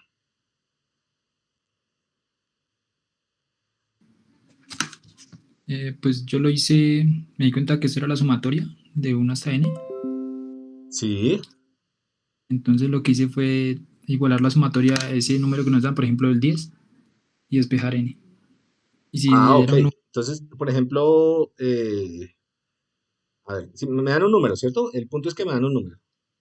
sí, Encuentra una expresión que para un número entero n averigüe el mayor número triangular m que no supere a n. Entonces, ¿yo qué hago? Me dan un número. Por ejemplo, ¿cuál? el Yo 10, solo 10, listo. Entonces esa es mi entrada. ¿Eso es qué? ¿Un n? ¿Un n igual a 10? o t, decía t. Bueno, un t. Listo. ¿Y ahora qué hago? Igualar ese t, o sea, el 10 igual a n por n más 1 sobre 2. ¿Por qué? Porque es que aquí el truco es que esto es 1 más 2 más 3 más 4, ¿sí? Sí. A ver, si es cierto, aquí es la sumatoria sobre todos los i's. Entonces yo sumo i igual a 1 más 2, 3, más 3, ¿sí es eso? No estoy seguro. ¿Ustedes qué dicen? Y No estoy seguro. Pues yo voy a hacer lo que usted me dice. Y no importa porque... ¿Hago t igual a pues qué? tercero pone que la sumatoria de i hasta n, pues eso es Bueno, listo. n N por n más 1 sobre sobre 2. 2. Listo, muy bien. Y ahí ya sería despejar n. Pues Listo, eso fue lo entonces de que hice. aquí, esto me queda una ecuación de segundo orden, ¿cierto? Entonces me daría 2 por t y pero me dan dos raíces. Sí, dando raíces, pero se coge la positiva porque pues eso es un número Ok. mayor. Listo. ¿Y ese número qué sería?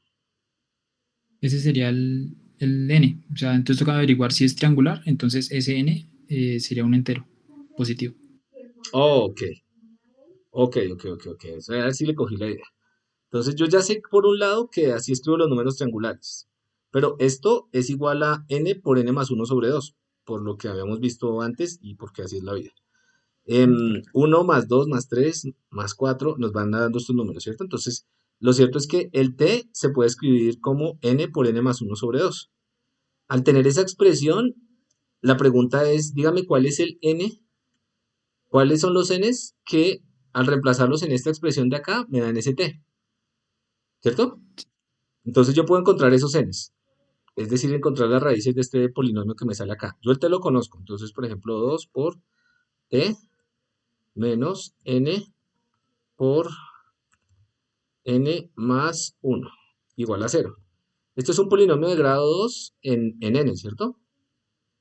Entonces me quedaría menos n al cuadrado menos n más 2 por t igual a 0, ¿cierto? Entonces ahí utilizo alguna formulita, menos b más 1 a la raíz cuadrada del cuadrado. Tengo dos raíces, n sub 1, una raíz, y n sub 2, otra raíz, ¿cierto? Entonces lo primero que dice el compañero es, yo tengo dos números que al reemplazarlos acá me darían st.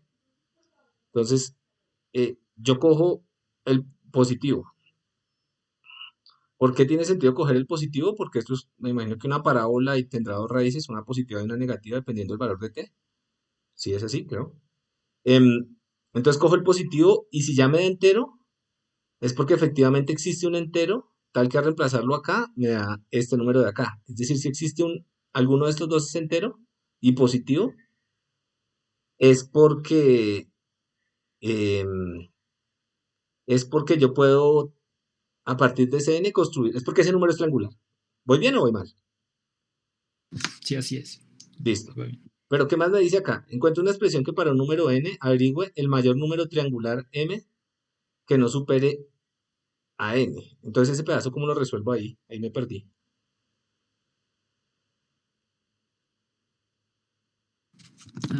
Ya te digo cómo es. Profe, Para pues un ya no lo número, he hecho, pero ahí ya uno puede hacer recursividad, ¿no? Pues aplíquelo, si no cumple, aplíquelo al -1 y así, ¿no? bueno, si no cumple, entonces puede pasar que esté por encima o por debajo, dice usted. Sí, digo yo que como ya, o sea, ya es un problema de recursión, porque usted ya sabe que n es finito, entonces que toca analizar para abajo, ¿no? Porque usted dice que es el número menor más cercano, ¿no? Bueno, No, el pues número menor más cercano. Entonces, digamos que eso le dio un número con un punto decimal. Entonces usted dice, bueno, voy a coger el entero anterior y voy a mirar sí, cuál de los enteros anteriores son. sí. ¿Sí? Y de hecho, No, yo digo, me dan 10. Sale Ujú. que no es número triangular, coja ahora 9. Sale que no es Listo. número triangular, coja ahora tal. Bueno, no, pero no es suficiente con sacarle la parte entera a ese número, a ese n, y después aplicar esta formulita y ya. pues yo Porque lo hice así, sacar la parte entera de Pues esa. sí, sí, se saca la probablemente. parte entera, porque es que, digamos, ¿cuál es el número? Si de un n, no sé, voy a decir cualquier tontería, 5.3. Entonces yo quiero los n's enteros que estén antes de él. ¿Cuál es el n entero que cumple con esta relación antes de que me da un entero acá? Pues el 5. 5 por lo que sea acá sobre 2 me da el t que yo quiero. Entonces yo no tengo que buscar hasta atrás, hasta 0, sino busco el entero más cercano por debajo de la raíz. Con ese es suficiente. Lo reemplazo de nuevo acá y ya tengo el número triangular. ¿Listo? Otra opción sería empezar a hacerlo a pedal, ¿no? Que es feo, ¿no? Entonces empiezo para 1, para 2, para 3. Hago todos los calculo todos los números triangulares y miro cuáles de esos números triangulares están por debajo del número que yo tengo, o si es ese número.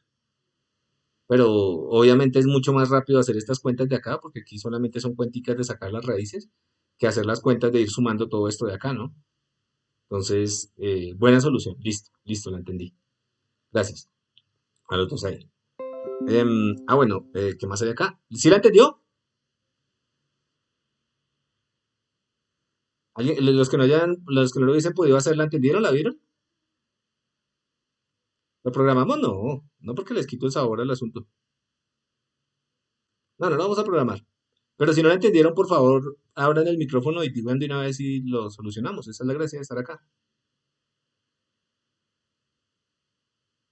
Listo, el que calla otorga.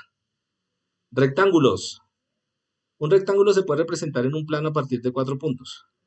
Como puedes observar en la figura 1.2, en este ejercicio vamos a trabajar con rectángulos cuyos lados son paralelos a los ejes de coordenadas.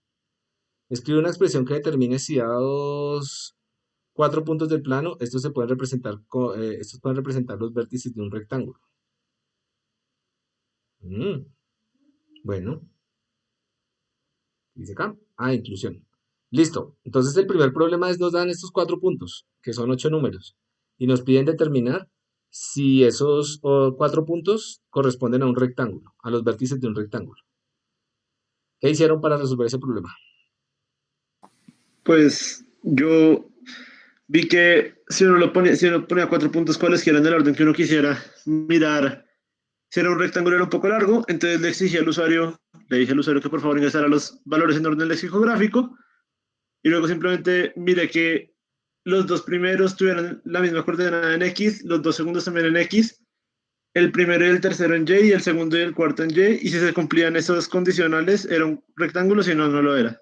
Bueno, habría que entrar a definir lo del orden lexicográfico, pero básicamente usted está diciéndole al usuario que los meta en el orden o en las manecillas del reloj, el sentido contrario de las manecillas del reloj.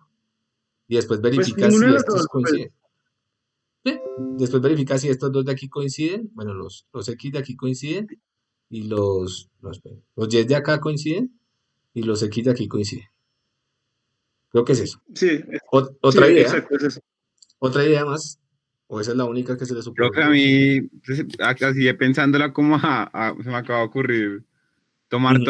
tomar los vectores dirigidos entre todos los puntos, Sí, pero dirigidos, y sumarlos y tiene que dar 0. en un paralelogramo no pasa eso también.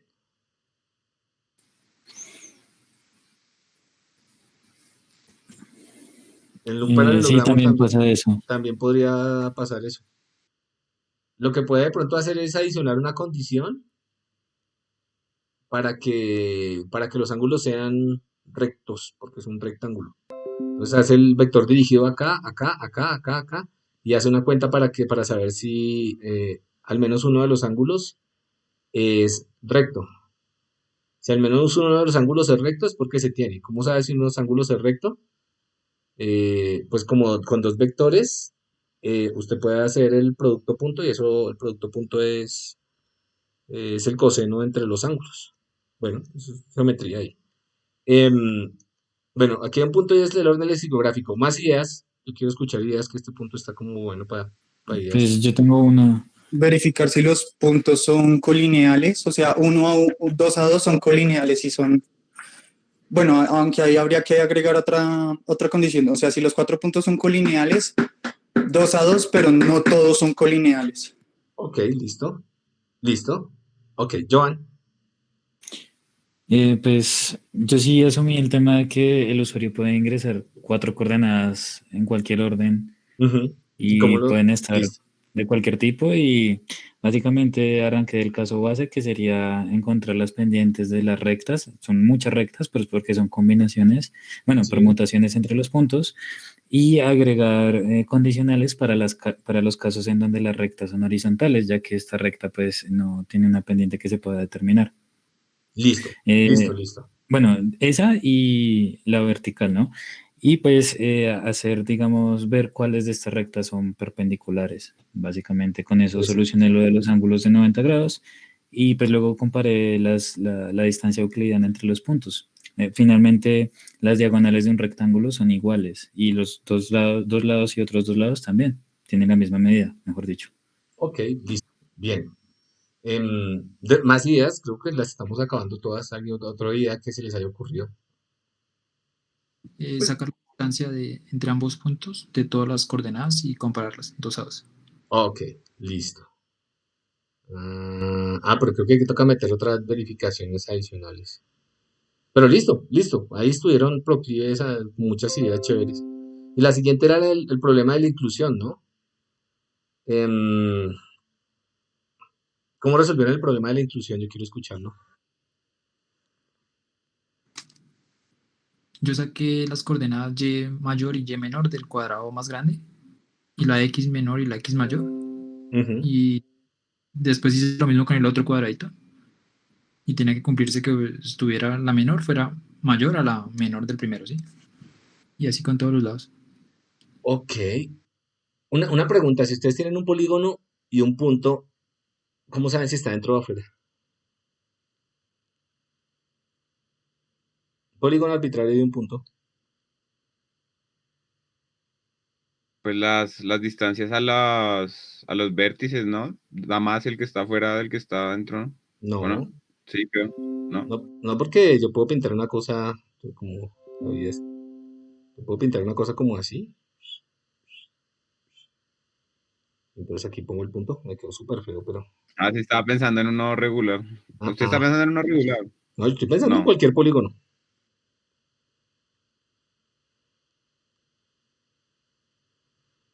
Vamos a ver si está dentro o está afuera.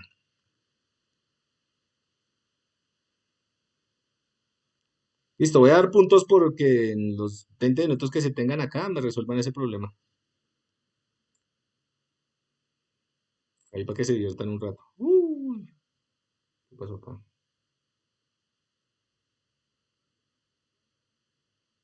Podría partirse en triángulos y mirar si está dentro de un triángulo, pero tampoco sé cómo saber si está un punto dentro de un triángulo.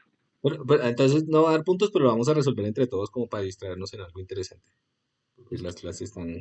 Creo que con producto todo se puede. Ah, puede ser, tal vez. A ver, un triángulo. Entonces, el compañero arrancó bien. Me parece chévere que arranque por un problema más simple.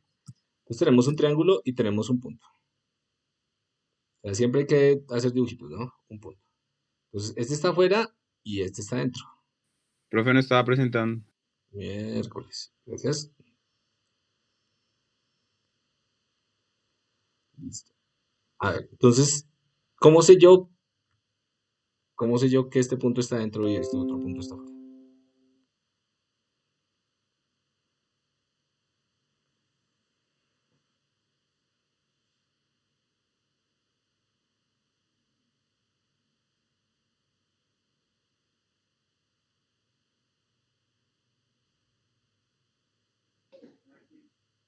Pues una forma eh, es ver si la distancia de los vértices al punto sumadas dan menos que el perímetro. Pero esto vale para un polígono regular. Bueno, no, o para este triangulito, No, pero no pero para polígonos no ¿Vexor? convexos, es que Sí, los que tienen también huequitos. se cumple, también se cumple si no estoy mal. ¿Sí? Sí, porque lo que pasa es que igual si pones un punto, digamos, en el vértice, creo que igual se cumple, o sea, justo abajo de ese como huequito raro, creo que igual se cumple. A ver. Estos son como vectores, ¿cierto? Venga, sí puedo dibujar esto acá. Es como un vectorcito. Y este es como otro vectorcito. Y este es como otro vectorcito. Entonces de aquí a aquí hay como un vectorcito. Y aquí a aquí hay otro vectorcito. Ustedes en su física, si se habla del colegio, habrán escuchado hablar del producto cruz, ¿cierto? ¿Y el producto punto? ¿Sí lo conocen o no? Sí. Algo así. Algo así. Entonces, ¿qué es el producto cruz de dos números?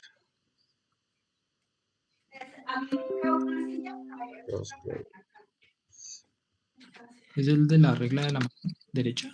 Sí, pero también Que es va este de acá. por el lado derecho. Señor. A por B es el área, bueno, es esto de acá, la regla de la mano derecha, pero también es el área del paralelogramo que se forma con esto de acá.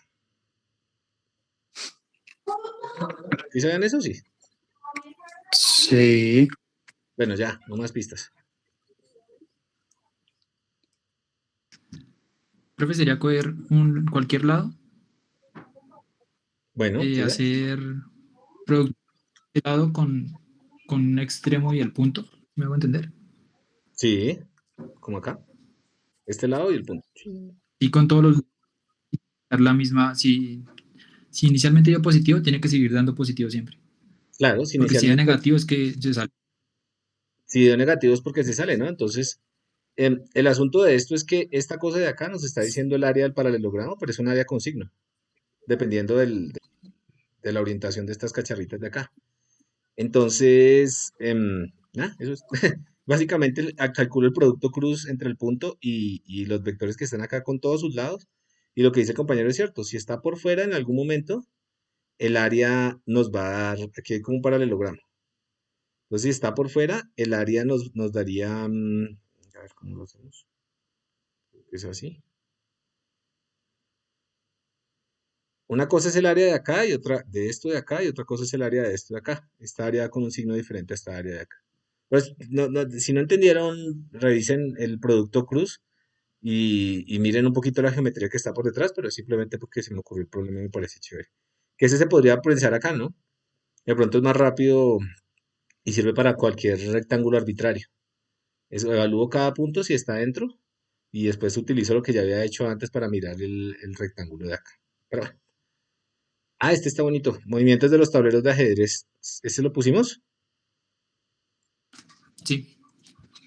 Bueno, ¿qué dice acá? Dado un tablero de ajedrez y las posiciones de dos casillas, queremos averiguar si se puede ir de una a otra con un movimiento de las siguientes figuras: caballo, alfil, torre, reina y rey. Para ello vamos a suponer que la posición de una casilla viene dada por dos valores, fila y columna, en un tablero de 8×8. Se trata, por tanto, de escribir sendas expresiones que permitan determinar si el movimiento entre dos casillas es posible para cada una de las piezas. En la figura 1.3 se describen los movimientos correctos. El carácter póntico significa que se puede desplazar de esta posición. El carácter estrellita hace lo propio del caballo, etc. ¿Qué nos piden? Ah, bueno. Entonces, ¿en qué consiste el problema? Que pues se reciben dos posiciones en la tabla Ujú, y también se recibe una figura, puede ser la torre, puede ser alfil, reina, caballo, bla, bla, bla. ujú. Y pues teniendo en cuenta esos tres Ra- datos, se tiene ujú. que determinar si ese movimiento es posible para esa figura y para ese tipo de posiciones. Ok, listo. Listo, listo, listo. Entonces me pueden dar, por ejemplo, una posición acá, la posición 0, 1, 2, 0, 1, 2, 3, 4, 5, 0, 5. Y entonces me dicen, es un rey. ¿Y qué más? Y me Y dan la otra, segunda posición, y me dan otra posición. Ah, entonces me toca determinar si, por ejemplo, el rey puede saltar acá, dado que está acá. O puede saltar acá. Sería si se puede. Aquí ya no se puede, ¿cierto? Porque el rey solo se mueve en una vecindad de uno, alrededor. sí, exacto. Ok, y toca escribir expresiones para eso, para el si se puede o no se puede. ¿Qué se les ocurrió? Pues lo que usé yo fue valor absoluto, porque con el valor absoluto, pues una propiedad de eso es que es posible encontrar la distancia entre dos números. Ujú, Em, Entonces, digamos que uno de los ejemplos que yo utilicé, o sea, en los que yo apliqué el valor absoluto es en el movimiento diagonal. Entonces, digamos que yo tengo, dame un segundo que eso yo lo hice como 2 semanas atrás.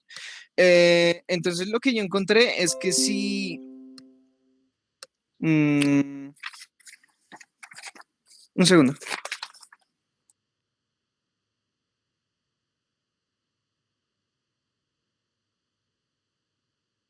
sea, si lo entiendo bien, de pronto son valores absolutos entre las coordenadas y toca ver, dependiendo del tipo de fichas. No, pero es que no.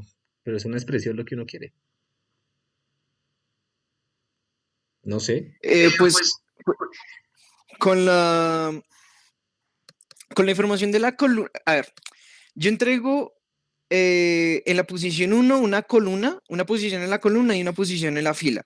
Y Sí, muy bien. en la segunda posición yo también voy a entregar esa información, una columna y una fila. Por ejemplo, puede ser la columna 6 y la fila 5, esa puede ser la primera posición. Ujú, Y pues entrega otro valor para la segunda posición.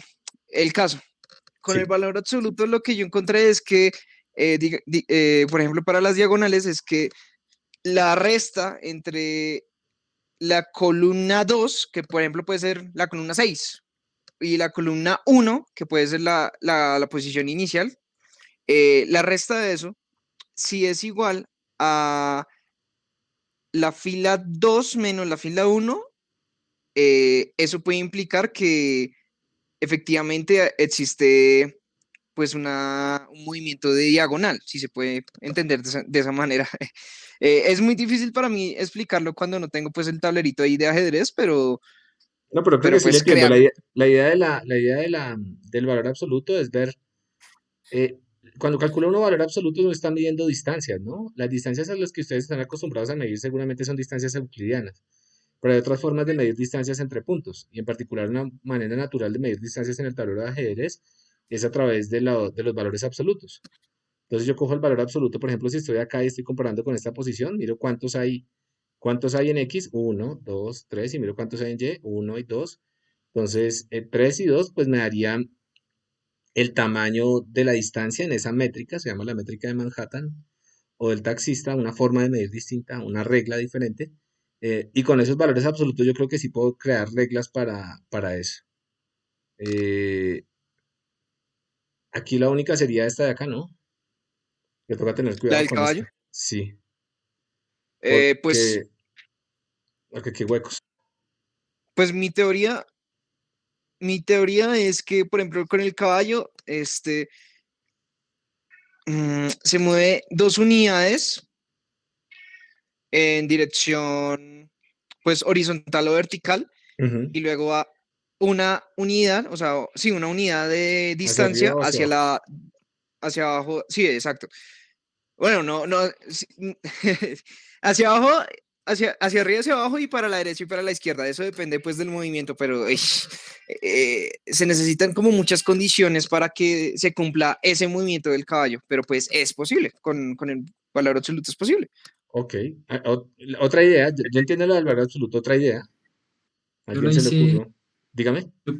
Yo he visto, pero no, solo algo pequeñito. Yo solo he visto que en los libros de ajedrez describen, o sea, muy simplemente el movimiento del caballo y es como el camino, el movimiento más corto, que no es una diagonal ni una, o sea, ¿sí me hago entender? Ni diagonal ni recta. Ni Es, recta. describe el movimiento más del Ah, ok. caballo, como el más corto, que no es ni diagonal ni recta. Ok. ¿Y cómo podríamos usar esa propiedad ahí? Pues con, no sé, pero si uno puede imaginarse un conjunto que describa los movimientos así, solo con esa condición. Ah, ok. Listo, listo, sí. Y pues genera ese conjunto y verifica si está dentro. No sé si eso es lo que nos están pidiendo ahí. Ahí nos piden expresiones. Creo que sí. Bueno, no hay tanto. Ay, ¿qué es esto? Por ahí yo vi en un post, un mensajito de ustedes que decían que les daba la división entera, rara. Al fin, ¿cómo lo solucionaron? En el caso de ese WhatsApp, ustedes tenían unas vainas ahí con un redondeo todo raro que me pareció como medio extraño. Sí, está bacano, el man hizo su propia función, pero pues ahí en Python Ah, hay esa una era su propia que, función. Ah, yo sí, sí decía, está dando raro. Yo, uy, ¿qué pasó ahí? ¿Quién fue? ¿Quién fue para que me cuente qué hizo? Profe, pues fui yo, pero es porque yo me di cuenta cuando estaba trabajando Python en los ejercicios de Codavi que Ajá, el redondeo que hacen ahí no es uno normal, sino que si está en punto 5 se acerca al par más cercano. ajá. Entonces yo dije, eso no me sirve para los problemas que me están pidiendo, entonces pues tuve que crear una función con unos ifs que pues hacía el redondeo normal Ah, bueno, espere, y les muestro simplemente es que me pareció la raro, que tengo ahí guardada. la definición del redondeo es, la función round De es, banquero, redondeo de banqueros o algo así que se llama, el lo que está redondeo banquero, no utilizando lo Python. conozco. Ah, no, es que el Banking redondeo es esta rounding, creo que función. se llama. El redondeo es esta función de acá. Entonces lo que uno hace es que coge el número y le suma 0.5 y lo redondea al número entero más próximo. Entonces, ¿qué es 0.5? Pero yo pienso. No, la cuenta la estoy haciendo rara. Esta función que nos hace, nos mapea de acá y nos todo lo manda a 0. Esta de acá todo lo manda a 1. Bueno, el punto, después creo que vamos a revisar un poquito de eso, pero el punto es que me pareció raro eso. ¿Cuál era la motivación detrás de eso? Es que no les entendí bien. ¿Era para Code IB o qué? Pues Sí. digamos, sí, en mi caso fue porque para Codavi tenían el rounding normal y el de Python es otro. Entonces, pues necesitaba Ah, ok. yo una función y pues la tengo ahí guardada porque cada vez que lo necesito para Codavi, pues simplemente la copio y la pego. Ah, ok, ok, ya entendí. Pero es que yo quería mostrar la definición de round y eso se ve en análisis numérico. Ah, pero Numerical. profe, yo estaba mirando cuando votaron ese problema. Ajá. sería mejor como para el redondeo tradicional, como si tirando para arriba después de 0,5, utilizar la función, no, la librería Ajá. mat.sales. Ok. Bueno, y entonces esas son las mañas que ustedes tienen que contarse porque es que les quedaría mostrar. Cuando uno redondea, lo que uno hace realmente es que le suma un poquito y ahí sí lo suma. Es que es distinto el redondeo al truncamiento. Creo que esa es la discusión que ustedes tienen ahí. Pero bueno, no me voy a meter en eso porque es algo que no. Ustedes están más entrenados para eso. No, pero venga, miramos otros más chéveres de acá. Ahí se terminaban los problemas y habían después otros los de los estudiantes sentados en las mesas, pero esos no los voy a tocar porque esos son para ustedes. Nos quedan 5 minutos. El beso exacto. Por lo menos leámoslo y tratemos de ver si podemos entenderlo. ¿Alguno lo intentó hacer o qué? Esto es de acá. Como puedes ver en el dibujo, dados tres círculos, C1, C2 y C3, tangentes entre sí 2 a 2, existen exactamente dos círculos que son tangentes a los tres anteriores. C1, C2 y C3 existen dos círculos, este de acá adentro y este de acá afuera, que son tangentes a los círculos, a los tres anteriores.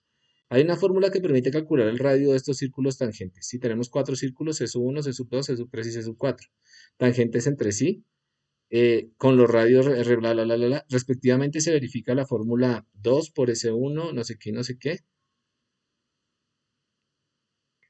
Ok. No hay magia alguna. Esta fórmula resultan dos soluciones porque es una ecuación de segundo grado. La solución positiva da el radio del círculo menor y del valor absoluto de la negativa se obtiene el radio mayor. Utiliza esta propiedad para describir el programa dado que dados los radios de tres círculos tangentes en la... Ah, no, pero esto está, ya nos dijeron qué hacer. No, pensaba que tocaba hacer alguna cuenta más rara. A ver, nos dan estos tres círculos, ¿cierto? Entonces, para estos tres círculos está este circulito pequeño que es tangente a los tres y este circulito grande que es tangente a los tres. La pregunta es, ¿cuáles son los radios de este circulito pequeño y de este circulito grande? Entonces, nos dieron todo lo que necesitábamos, ¿no? Efectivamente hay una formulita que relaciona los radios, ¿esos son los radios? Sí. Uno sobre los radios de los círculos, que es esta de acá. Entonces yo tendría C sub 1, C sub 2 y C sub 3, S1, S2 y S3, lo calcularía con esto de acá. Y me queda una ecuación de segundo grado, que es una ecuación respecto a este S sub 4. Entonces, digamos, estos dados tres círculos, estos tres números están fijos. Esto es un número, esto sería una variable algebraica. Esto es un número, esto sería una variable algebraica. Y ya me da la ecuación de segundo grado. Y para las dos, resuelvo esa ecuación de segundo grado. Eso me da los S los meto acá, me da los R y se acabó. La pregunta es por qué eso funciona. O sea, el problema es, resolver el problema es fácil, pero ¿por qué funciona? ¿Alguien sabe dónde sale esto?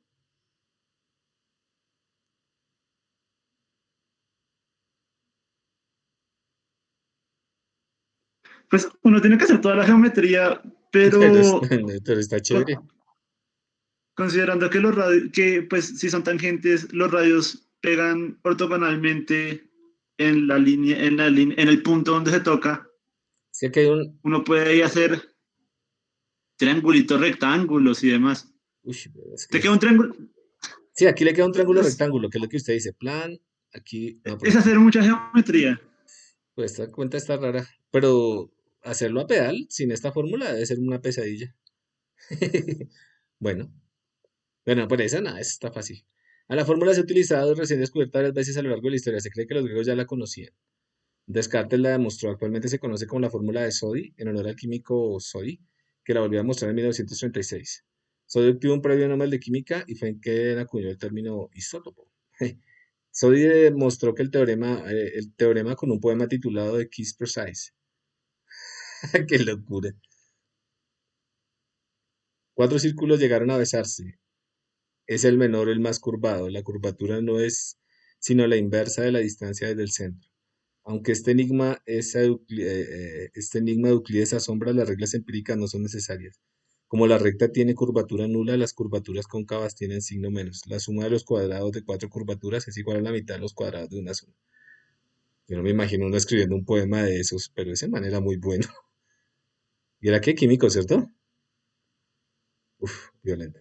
Bueno, queda un minuto. bueno, salgamos un poquito antes si quieren y después seguimos trabajando en los problemas. Me imagino que ya lo Profe, subieron todos, ¿no? Dígame. ¿para cuándo? ¿Para hoy? Recuerden que estas fechas son de guía, ¿no? Pero la idea es que no se vayan atrasando porque si no, pues ahí la cosa empieza a hacerse más carga al final de semestre. Yo Bueno, no El, y soy, el yo no soy, Classroom de- alguien, yo no soy de ninguno, pero, o sea, me falta uno de cada taller. Entonces, pues, si no hay problemas con las fechas. no, no hay lío con las fechas, aunque a mitad de semestre yo voy a empezar a revisar antes de mitad de semestre, cuando ya vea un Listo. volumen suficientemente grande. ¿Había otra pregunta por ahí? Sí, profe, desde que tiene en pantalla el último, el 10º, Ay, ya lo ese, miramos. pues estaba en el anterior, o sea, ¿es Usted, error o hay que hacerle algo y se me quedó en diferente? el anterior, no puede ser. Bueno, un punto extra para ustedes si estaba en el anterior. Ah, ¿pero si lo hicieron? Si lo hicieron mal, 2 puntos menos. No, mentira. Listo. Em, bueno, entonces nos vemos la siguiente clase. Hagamos clase el jueves. Yo siempre les digo. Yo me imagino que ya vieron en la página que hay un montón de videitos de los que se hicieron el semestre pasado para que vayan avanzando a su ritmo. Y nada, se cuidan, ¿no? Tengan cuidado que esto ya se destapó de nuevo. Bueno, tengan mucho cuidado. Hasta Claro, luego. profe.